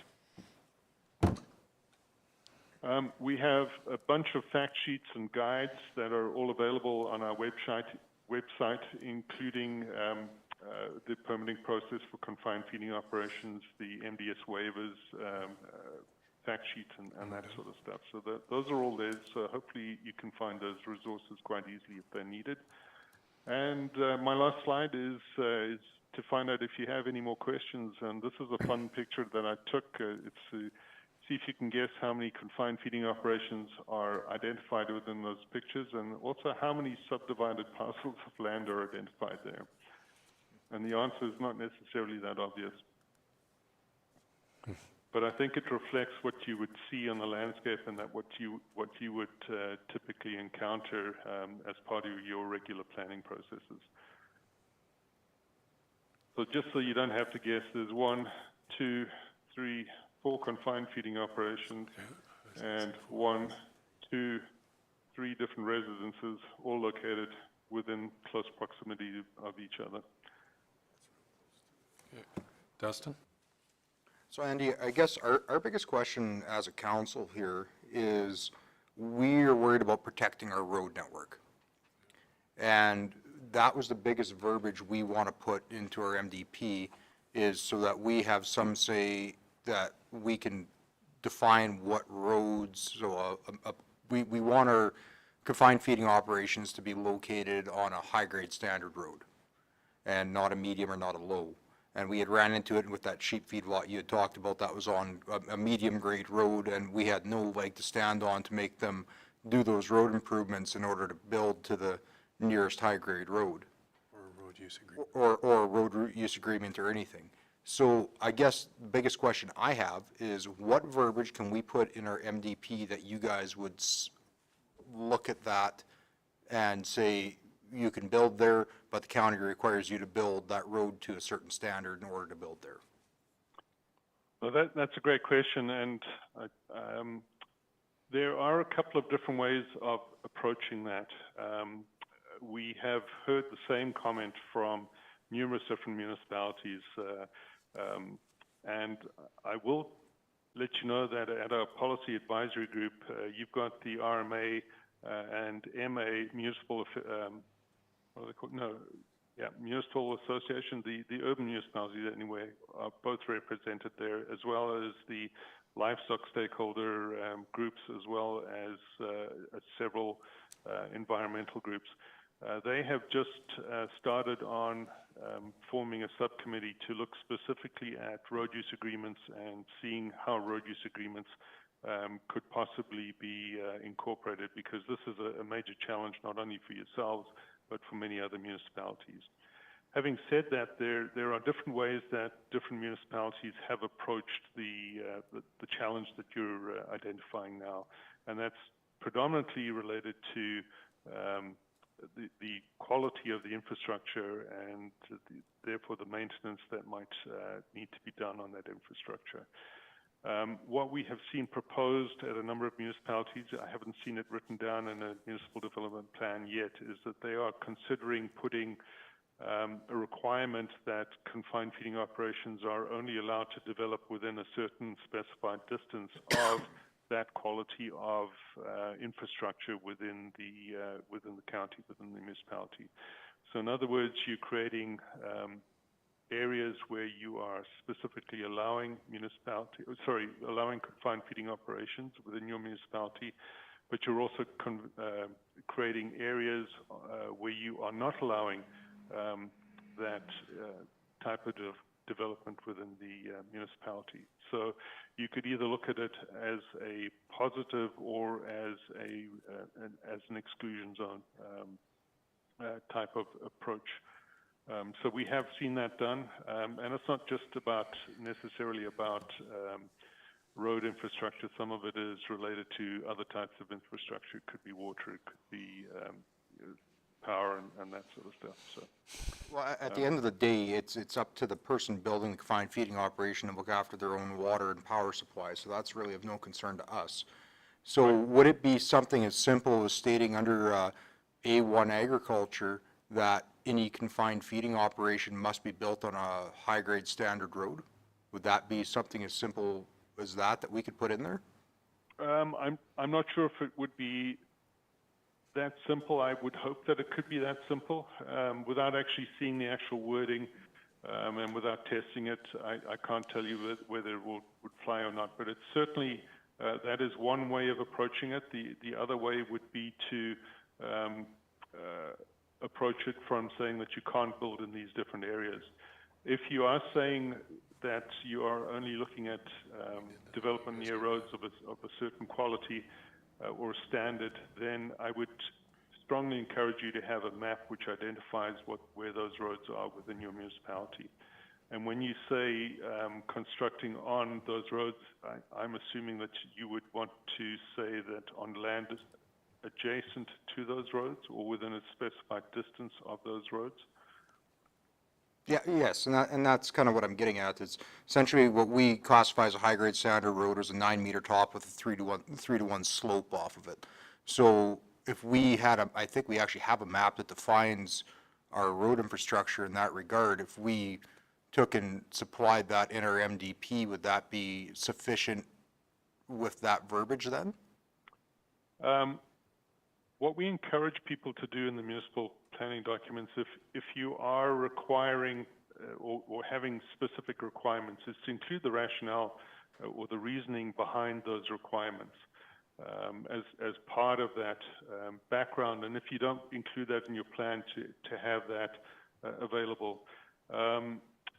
Certainly, I know from the approval officer perspective is that the approval officer would have to take that into account.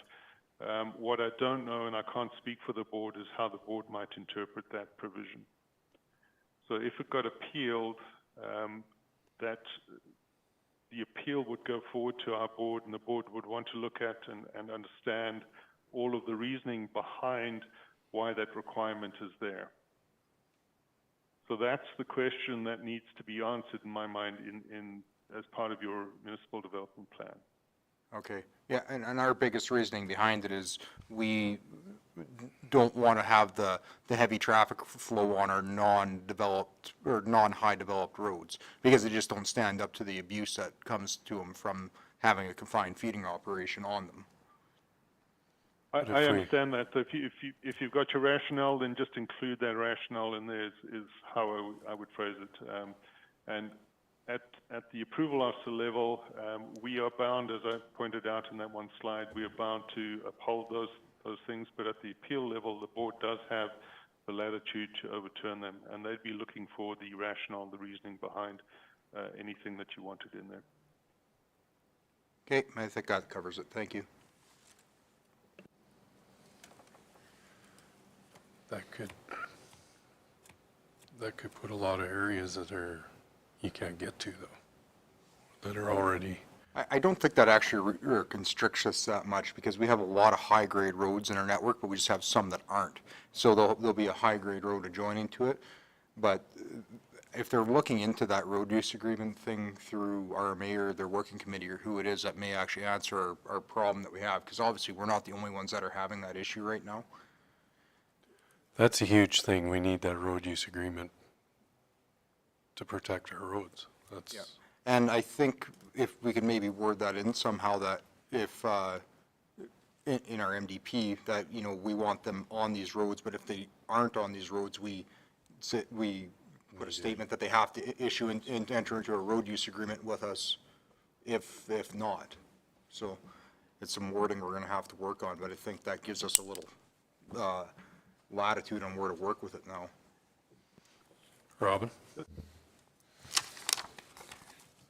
Appreciate your presentation. The question I've got is, I've always been a fan of the way that you guys have your matrix set up where you can pop in the sizes and everything else like that. I'm wondering what might solve our issues is having it where a feedlot would be subject to kind of a local development permit, and I believe that right now it's not. It's just a part of general agriculture. Along with the development permit, we're able to put in specific expectations and rules and regulations. Have you had any experience with other municipalities that have similar approaches? Because I think that I'd love nothing more than to allow you guys to do what you do. You know, you do it a lot better than what we do, but having the ability to enforce certain things like, you know, road use agreements is kind of a key part. I'm just kind of curious, Andy, if you've had any experience with something like that that would actually require confined feeding operations actually having to, you know, you can do the application through NRCB and all the regulation comes through NRCB, but the actual business permit is still applied for through the county. That's a great question. Unfortunately, Section 618, I think it's 2.1 of the Municipal Government Act, removes the requirement for a confined feeding operation to obtain a municipal development permit. So the only permit that is required is the permit that's issued through AOPA by the NRCB for a confined feeding operation. So the linkage that you're talking about, that option is not available as the legislation currently stands. The interpretation that the NRCB has taken on AOPA related projects is to limit it to the site of where the actual confined feeding operation is located, because all of our requirements relate to essentially groundwater, surface water protection and nuisance impacts associated with the actual site of the operation. The Municipal Government Act does give municipalities direct control over the municipal roads within your jurisdiction, and there are some tools that are available to yourselves, such as road bans and the like, for those. What the previous councillor was just mentioning, I think, is the quality of the roads and the standard of the roads. That is something that you can put through, I think, as a provisional land use provision. Hate to say this, but the devil's always in the details, and it's on the actual specific wording that would come through there, and whether or not that wording could be enforceable or seen to be overstepping its bounds. So that becomes the challenge when you talk about that particular wording. But I think that the concept that we spoke about here is something that is certainly has been considered and has been bandied about, and wouldn't be much different to the reverse of an exclusion area, if you will. The working group at the Policy Advisory Group is being set up. It's early days. They're just about to get through. This has been an issue that's been brewing for a while, but there was finally a decision at the last meeting, which was in September, to initiate this working group. So this working group is just in the infancy of getting started to address some of the concerns that you're raising here. Other municipalities have done different things. Lethbridge County, as an example, has I think they call it a head tax that they utilize, and that's paid by, based on the permitted livestock at a particular confined feeding operation, to help cover costs associated with infrastructure, predominantly roads and the repair, etc., to them. Not all municipalities like that. Not all municipalities want that, but that is one particular solution that has been looked at.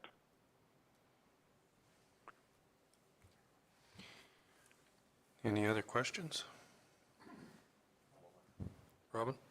All right, so that was a good answer. The next question I've got is, let's say that we work through our own municipal abilities, and the road bans as being one of them, and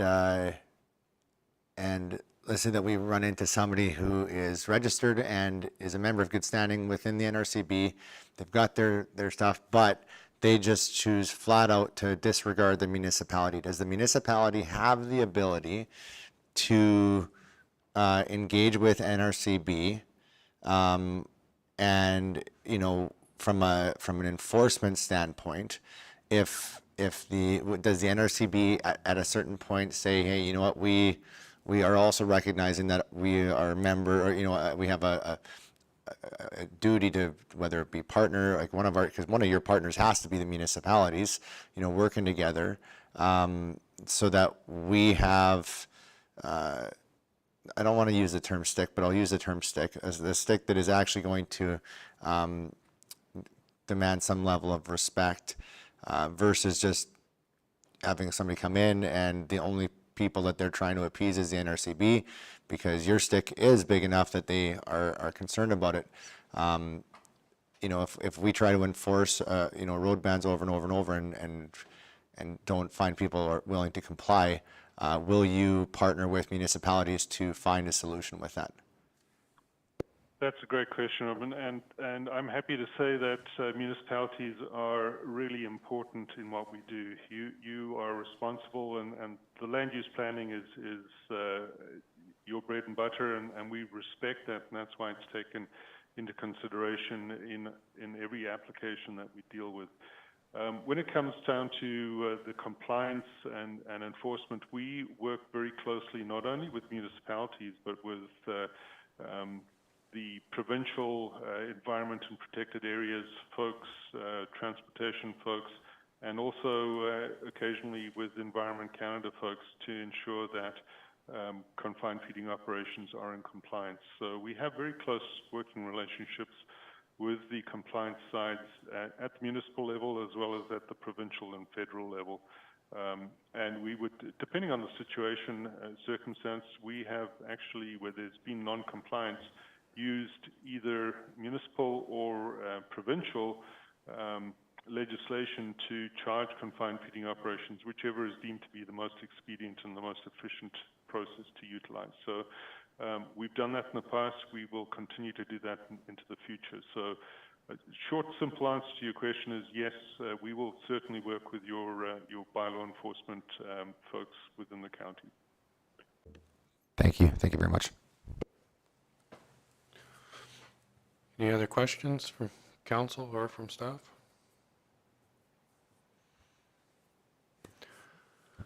Not see any. Thank you very much for your presentation. It does help us answer some questions, and we got some work to do. You understand what we're trying to do, so hopefully we can get a plan together and get it in place. From my side, thank you very much for the opportunity to speak with you. And if you have any other questions, or if any of your team have any questions, Kayleen has my contact information. I'd be happy to try and answer them. Okay. Thank you very much. Have a great day. Thank you, and you too.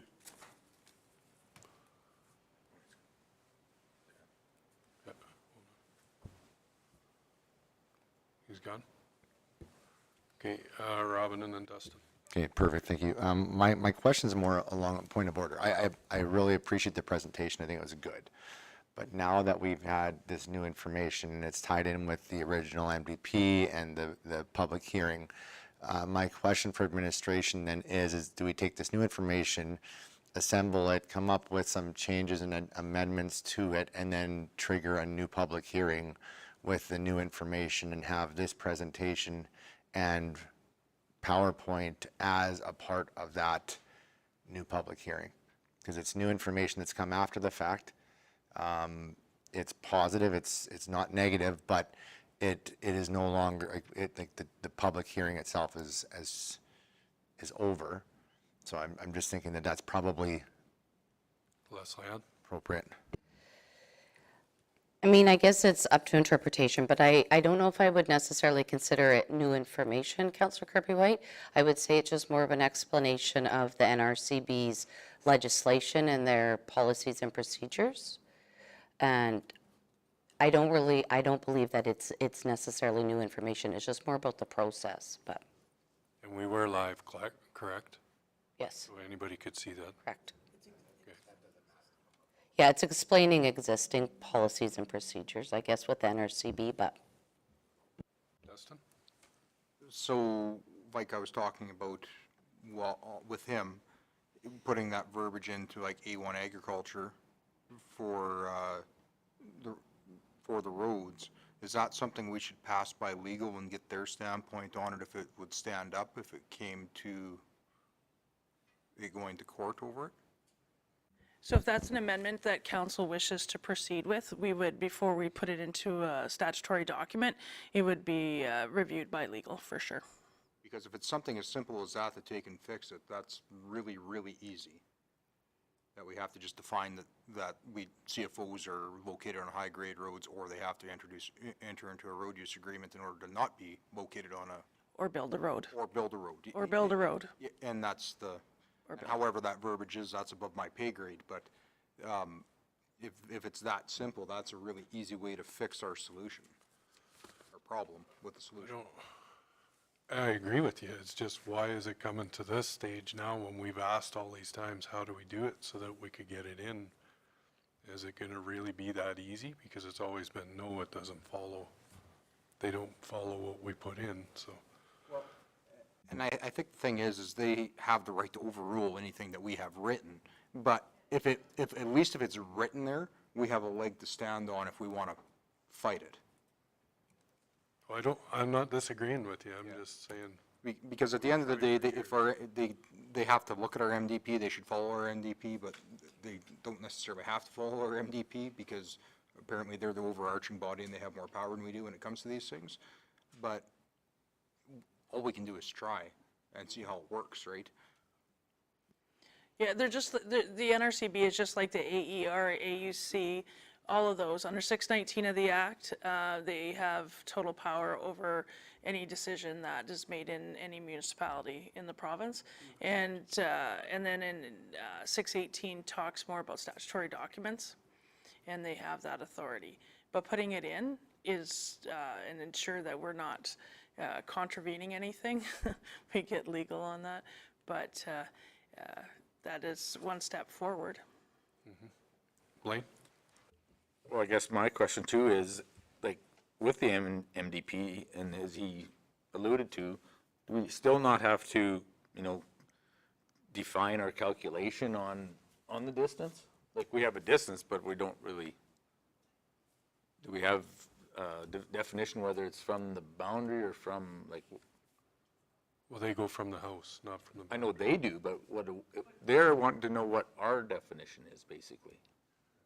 Yes, so if it's like 163, whatever it shall be, that needs to be identified from the hamlet boundary or from the residence, and it needs to be specific on that. That's just something we take and put in, we can add that in as well. I guess that would be in our, wherever it would go anyways. But, so I looked the numbers up on their calculator from a hamlet. So 1,000 head would be 0.78 kilometers, 10,000 head would be 1.8 kilometers, and 30,000 head would be 3.5 kilometers, is what their sliding scale uses for a distance from a hamlet. So boundary? That would be to a house. To a house. Yeah, Right. and if we could put some verbiage in that makes that scale go to a hamlet boundary. Because what happens, I think that the reason why they have it the way that they have it is that if you buy a house after a feedlot's already up, the feedlot was already there. Expansion and growth happens. Like you look at even Irvine, and as it grows towards the east and northwest or whatever, it gets closer to other different existing feedlots. Hamlet boundaries can change. This comes down to what was there first, and if the house was at that 3.7, and then all of a sudden there's a big surge, and it's easier to build out that way, and people don't give a rip that there's a feedlot that they're getting closer and closer to. At least you can say that, well, when you built your house, like this was approved in 1971, you built your house in 82, tough. Grandfather, right? Yeah. Going off of the hamlet boundaries, I think, is difficult because we can change those based on annexation and things like that. Well, you can, but then it would still be grandfathered to what was there before. If say we did the hamlet boundary and feedlot goes in within that hamlet boundary, and then we change it 2 years down the road and make it bigger, that feedlot would be grandfathered in because that was prior to that change. But if you go from resident, it's in stone. It's in stone, resident. You gotta go? Boundary doesn't. Okay. See you later, Lloyd. Thank you. Kim? Through the chair. This is why we brought this for this dialogue, and we've had conversations with NRCB, and we kind of knew the pulse of what council was looking for, and was really tied upon the road use. So one of the things that that we've talked as through this review process is making it more in line, making our documents more in line with NRCB regulations. Like instead of going from hamlet boundary, make it go from the house so they're directly in line, so that when people are applying, they're not there's not misinformation. The second thing is tied to the road network, and we understand that is capable, but that's something Public Works has been doing a lot of work with getting the roads actually getting them scanned in a 360 view. So that's the first step. But talking to them, that's the step that we have to go, is doing a road network and identifying the road network that's suitable for council's development. And so it is going to take some time, but it is the process that would meet our requirements for protecting our road infrastructure. Mr. Chairman, there's an important, under section 618 subsection 4, there's an important clause that Leslie Ann's going to read out. So, and I think this is where it comes back to. So 619 of the Act is other authorizations, compensation from the NRCB, AER, and so forth.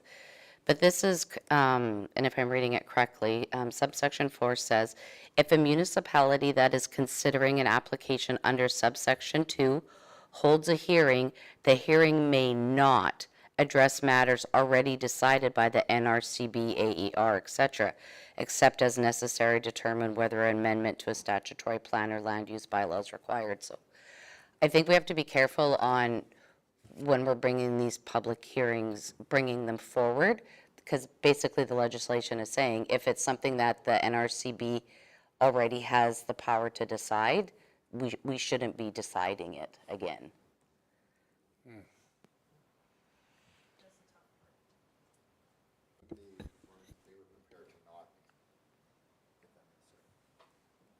Yeah, go ahead.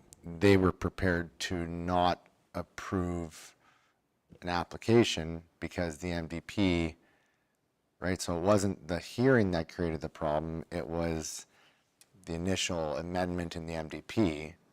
Now, what I'm hearing, and hearing after the conversation, is that if a producer was to put in an application and it was denied, that he could still appeal, he or she could still appeal it, and then they could make that decision to choose to or not to. I still come back to the whole get rid of the setback and figure out a way to have a road use agreement. And if we can't get the road use agreement, how do we enforce it more? It's not like we have 20 places. That's the whole idea, right? Right, yeah. It's not like we have 20 situations or 100 situations. I think we have like 2 or 3 kind of glaring ones. And what I heard him say is that if we are continually trying through diligence and good faith to find a solution with a producer, if we put forward a complaint to the NRCB that we are not able to find a way to work with these individuals, that could potentially impact their compliance. I think that's some strength that we have that we can use. Okay, we got people with their legs crossed here and lunches here, so. So, Mr. Chairman, so the recommended motion is that council direct admin accordingly. So that's what we have. We can bring it back to the next time. Can I go down? Yes. So I think we should research into seeing if we can add that clause into our A1 agriculture.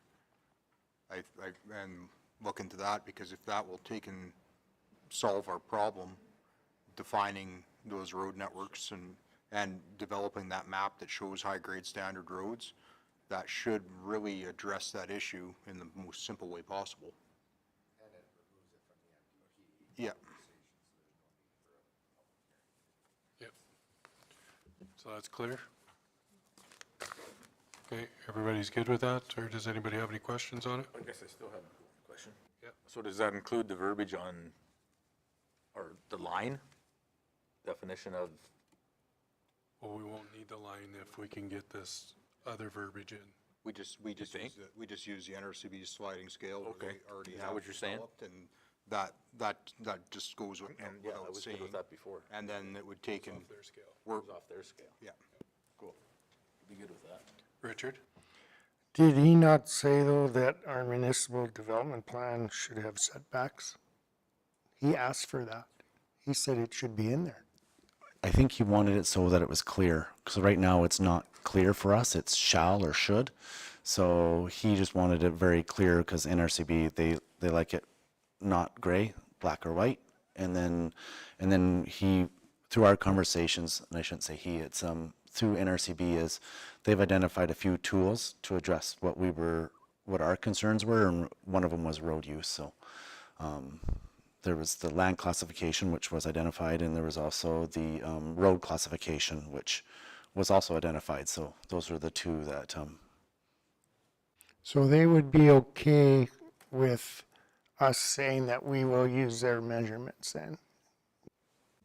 that would be suffice. But if you wanted to go over and above, so I think one of them was 800 meters, I guess, was the closest from the nearest house. So if we use an example of 7 persons, so you could pretty much put it right on the hamlet boundary, because the 800 meters would be the nearest house, if you were on the west side, I should say. Because if we're using house dimensions, but if you wanted to put a minimum setback, then that would be fine too. And the house that's across the street from the proposed feedlot, like that's That's nothing to do with us? nothing to do with us, because it's outside of the boundary. They have to put their claim into the NRBC. So if we go on, Richard, so a 5,000 head feedlot's a pretty common sized feedlot in this area. So if we go on what their classifications are for that, so setback from an agricultural purpose house, so like my house, for example, would be 684 meters. Non-agricultural purpose would be 913. Recreational commercial purpose, high use would be 1141. And setback to a hamlet would be 1825, so 1.8 clicks. So a house in Hamlet would be 1.8 kilometers away.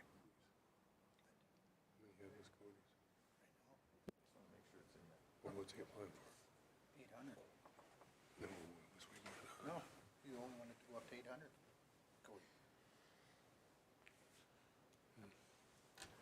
Okay. Everybody clear on the motion? Yep.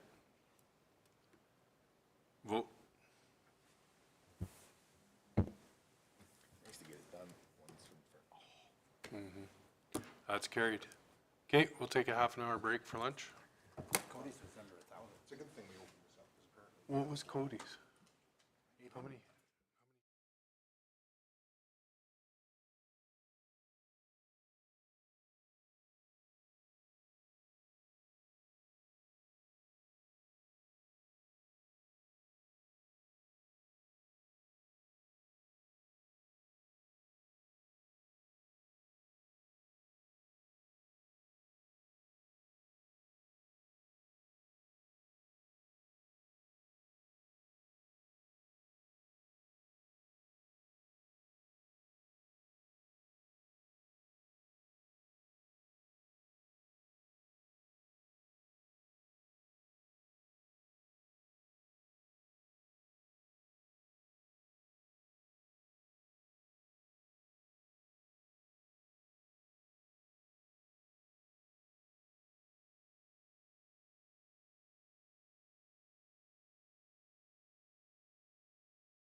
This goes in about 2 seconds. Well, that makes me feel better. I'll take a Charlie or Eat a banana. yeah. Don't got enough potassium. Potassium. Okay.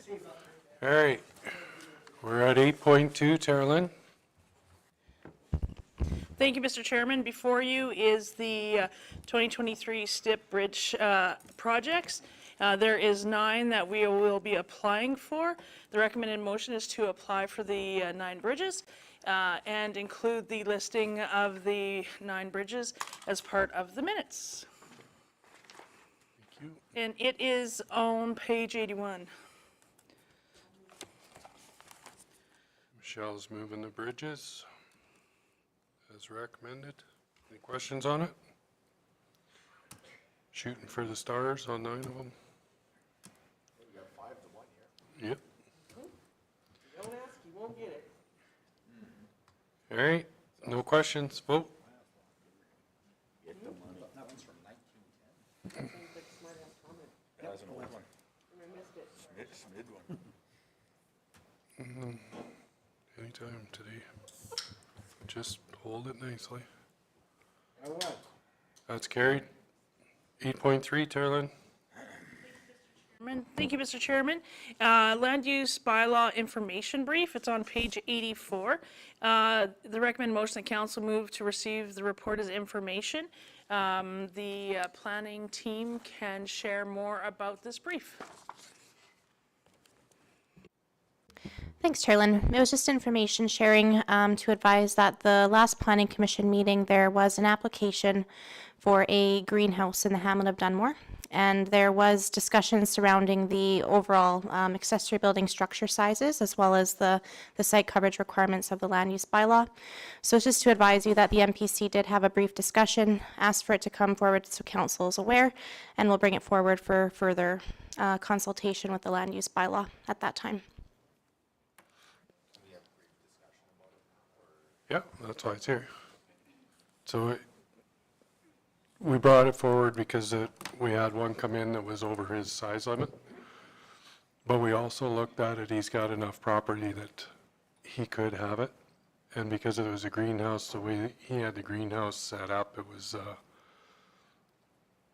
it maintained its own water. He was catching it in water barrels, so it wouldn't have anything to do with the water coverage or that. So that's why we brought it forward to possibly look at it in the future. This one we felt was a little too big. It was 300 square feet, probably turn into a storage shed more than a greenhouse, but we just thought we should bring it forward for council to discuss. So that's a bit of the background on it. And besides that, he had way too many, like he was way over his site coverage already before he put on this great big greenhouse that he wants to use. Yeah, I think like greenhouses are one of those ones where if you have a garden that's 600 square feet and you're covering it, I have no problem with that. If it's for food production or whatever, and I know where I'm at, heck, trying to grow grass with the wind up there is hard enough, let alone trying to grow a garden kind of a thing, right? But I wouldn't mind seeing some specifications if they're maintaining and retaining the water on it with water barrels or whatever like that. I have no problem with that, not even affecting the site coverage. Sure. I don't either. Like, I think that this is going to come back a lot more, just with food prices as what they are. People are going to be growing their own vegetables. And you're right, you can't even grow grass in this country with the wind, so it's got to be covered or sheltered in some way. So like I said, don't have an issue with the greenhouses. I think that's a genius idea. What I did have an issue with was that he had so much stuff on that piece of property that there wasn't enough room to put it there. Go ahead, Blaine. So what was the actual intent of the use then? Is it for personal then? Yeah. Okay, it wasn't like a intent of, a little bit of a commercial type. No, it was marked down as personal. The only one other hiccup on it was he didn't even have a garden in his yard, so I don't know how much of a greenhouse operators could. Shane? Yeah, I just caution on the, on the wording, if we say greenhouse for food production, for food, will that open up the door for chicken coops? I want to put a little barn in there and raise my own pig for food. So you gotta, I think when you're putting it forward, watch that wording of food, because it could open the door for others.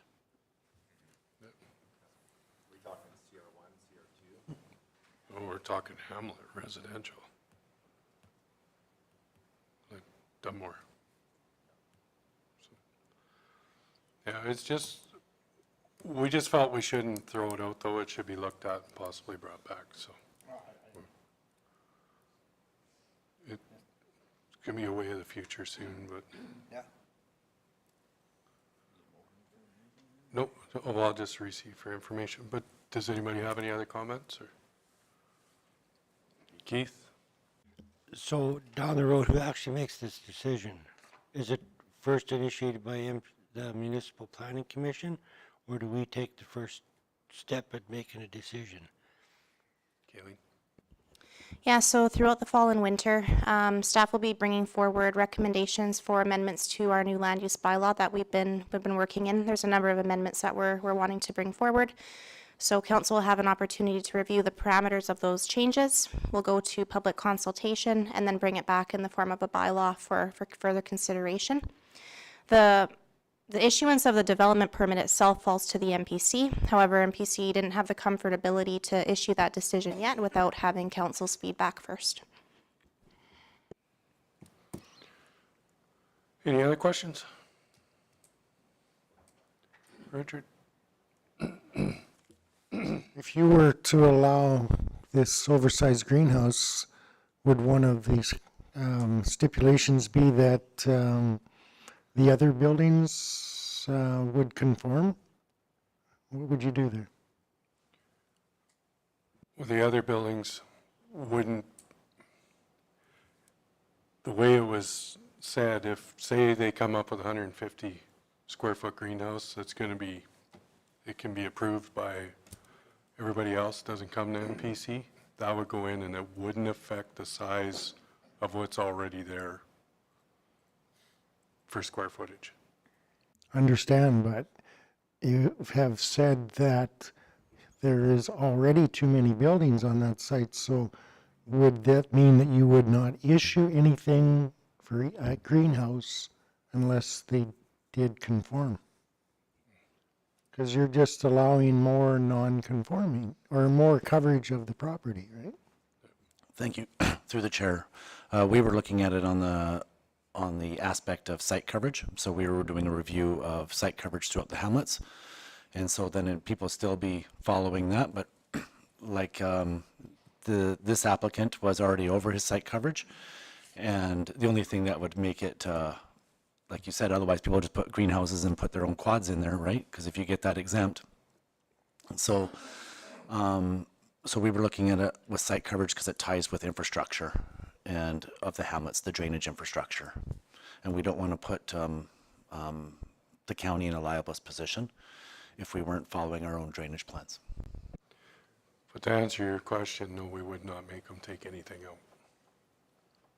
Because he's oversized, what he's got there already is there. You don't know that that greenhouse is going to be used as a greenhouse forever. And that's the trouble. I mean, at my house in Medicine Hat, we had a greenhouse for many years, but when Shirley got tired of growing plants in there, it was a storage shed. Yeah. We had that discussion. Yeah, so well, you'll come back with what you're going to allow if there's going to be any change to the amount of site coverage, okay? But I'm just suggesting that whatever greenhouse is allowed, that's part of that size. It's not as an exception that a greenhouse should not be an exception. Yep. That's why we brought it to this stage, so that we could get input on it. Kayleen and then Michelle. I just wanted to point out further to Councillor Oster's point, the other side of that too is enforcement, right? So someone can say that they want a 150 square foot greenhouse, but what's the parameters to actually make sure that they're doing that? And landowners sell, titles change, right? So there's that side that has to be considered as well. Lots to consider. Michelle? My question, since MPC, I've thought about this, and Desert Bloom already has, like, their site coverage limit is 40%, right? 60? So the first few phases of Desert Bloom was designed to 45% site coverage. Phase D South was designed to 60%. Okay. My question is that lot that this guy is on that wants his greenhouse, what is the size difference between that and a lot in Desert Bloom?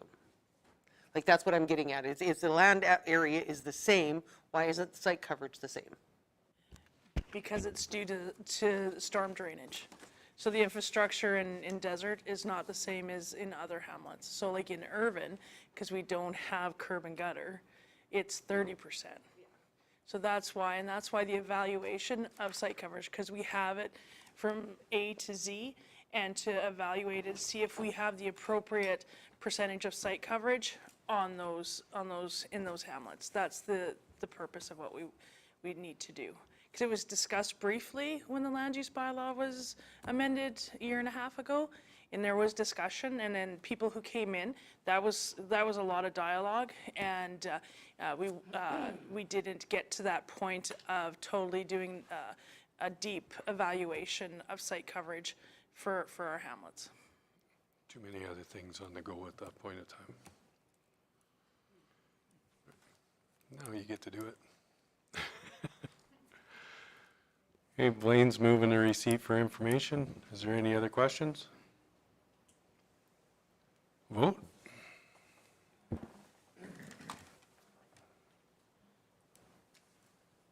Carried.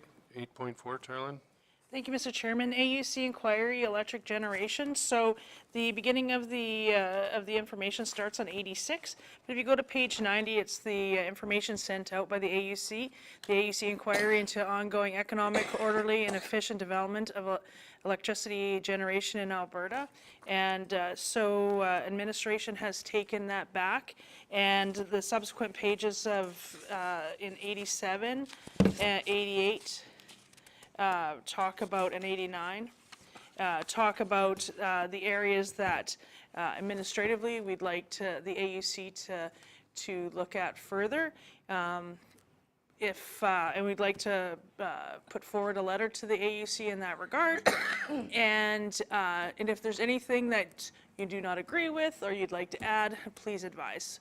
And because it's kind of timely in nature, because I think it's in November right away shortly here, they want our contributions. And there is a public hearing, and we will have representation there.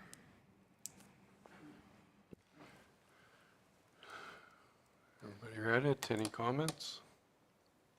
Or a motion? Michelle? I'll move it, and I read this, and I honestly can't believe that all these things weren't in there in the first place. So, to me, it's quite obvious that we need to do this. So I will move that we send a letter to the AUC about this. Everybody read it? Was everything covered or was anything missed? I think everything was. Robin, you look like you're in deep thought. You're good with it? You're good?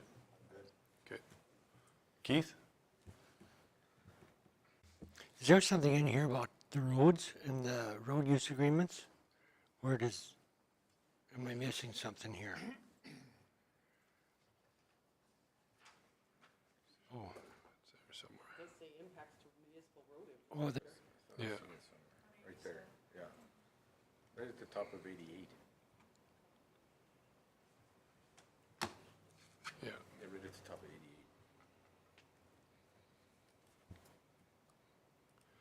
88. Any other questions? And I think we could also add, like, we're very fortunate, we have an awesome relationship with special areas, but there's a project up in the Jenner area, and they have road use agreements with special areas, but I don't think they sometimes like the parameters of those road use agreements. So they are using our roads, so we're ending that right away. The one thing I think we need to ensure too is that if in this process, that if it's close to or in two different municipalities, there needs to be documentation to ensure that both municipalities are okay with this, like, development in regards to decommissioning, in regards to road use, those sort of things. Because we dealt with one issue already, and then today we found out that now they can't use the one road, now they're off to another one. So sometimes it's just that we just keep chasing them. Well, it's time to get some teeth, because you get up into Sturgeon County with a lot of them gravel pits. They have to give the county every day which trucks will be using their roads. If they do vary off of their truck routes that are specified, they have the authority to come in and shut your gravel pit down on the spot. End. So there's your teeth. You use these roads, you look after the roads. You vary, you're done. You're shut down till you redo. You come back to Public Works with a plan and how you're going to do it and maintain and stay on your designated truck routes. Yeah, And other counties have that teeth. They enforce it. we have that in our road use agreements, and working with special areas, it was conveyed quite strongly that we do have the authority and we will shut them down. So that is in the road use agreement. It's just chasing all of these, because we have up now to 23 proposed renewable energy projects, and we have more than anybody else in the province. So we don't have the time, the resources to chase them. We got a new vehicle. And it has lots of bright lights. You're going to need another one. Respectfully, I hear what you're saying, that we don't currently have the time or the resources, but if we're saying that we don't have the resources to enforce, let's get the resources to enforce, because the cost of not enforcing and fixing is way higher than it is to hire one or two other people to enforce. So I understand our purview is to allocate or to approve the allocation of resources in order to provide that kind of enforcement. And I think that there's a very good business case to be made for enforcement versus fixing what was shortcutted. So we do, there was a road wrecked up in the Jenner area. They had to fix it. They had a certain amount of time. If they didn't fix it, we were going to fix it and send them a bill. And so we have those provisions in place. It's that the industry needs to follow the rules. That's the biggest thing. And so hopefully by this reset, that we can move forward as a healthy industry for all. Go ahead, Blade. No, I was just going to reiterate that with Robin maybe. So from what I see and hear, that the industry is moving faster than we can keep up. So it's definitely something that maybe we're going to have to address as we go forward with that problem. Because I mean, it's okay now, but yeah, once we get 23 new ones, holy man, like that's heavy. Yep. Full-time people just take care of that. Yeah, well, that's something we might have to. Shane? And all we got to do is shut one down. Yep. And block the roads, and word will spread in a hurry that we mean business, and you follow the rules. This is just giving us a heads up what's coming forward, right? Yep. Go ahead. Let's say hypothetically that a position with a vehicle to drive around and just tour the sites and oversee everything. Let's say it was $200,000 worth of cost to the county. Mr. Steve, you like numbers and percentages. If you take the renewable revenue income over the next 15 years per annum averaged, what percentage increase would we have to make on our mill rate in order to cover off 200,000? Would it be less than 1%? It would be exactly 1%. Thank you. So we have an industry coordinator that does, so council allowed us to get someone about a year ago. So we have an industry coordinator that works with industry and handles all this stuff already and shuts them down when need be. Yep. Yeah. This is just giving you heads up that 23 more might be coming, so it could be a little crazy. I like a part-time job. Keith? If I can add something, here, I think in the situation out there is because you're at the far end of the county, and rarely do people go out there unless there's a complaint. So I think, each one of us, and me in my area, have to be a little bit more aware of where these guys are traveling. And up till now, I just haven't paid attention. But as my kids draw attention to it, then I'm making it known, and we're going to deal with it. So, because my kids happen to notice that more than I do. So. He's not paying attention. Keith, that's your job. Pay attention now.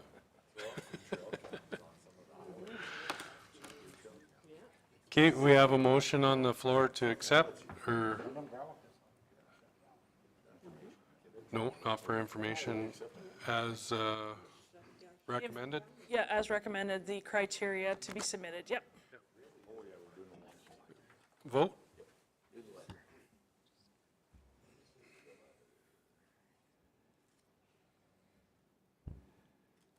That's carried. 8.5, Carolyn? Thank you, Mr. Chairman. The 2024 Shortgrass Library budget approval. The recommended motion that council approve the Shortgrass Library municipal levy of $4.97 per capita and $5.08 per capita using the 2016 municipal affairs figures and the backup information that starts on 95 and it goes after that. Mr. Brost, you're making this motion? Yeah, I can make the motion. Sure. Take the pressure off of Richard for a change. Smart guy over there. Yeah, no, I think this just is a little housekeeping, really. It just aligns the library board to be able to pay both the membership levy and the materials levy all in one, and helps our financial people out with some consistency.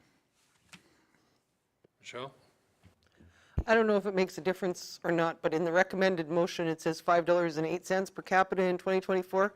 I think that's been changed. Didn't they drop it back down to $4.98 or whatever?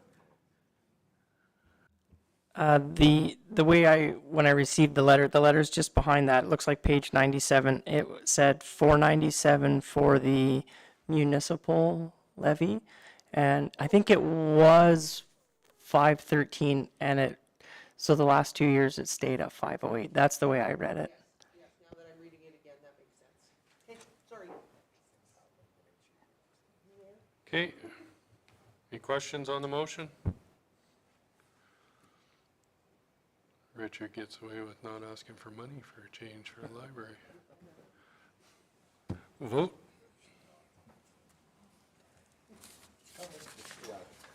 It's coming. That's carried. All right, we did 9.1 already, so we'll go in camera.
That's carried. 10.2 was to cancel the intervenor status on Aurora. Richard's making that motion. Vote. Oh, there we go.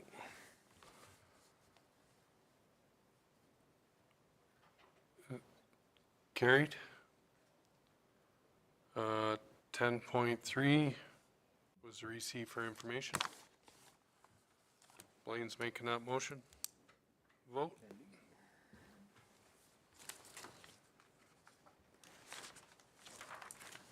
It's carried. All right, meeting adjourned. So guys, for tomorrow when the premier is here, who will be attending? Because they'd like to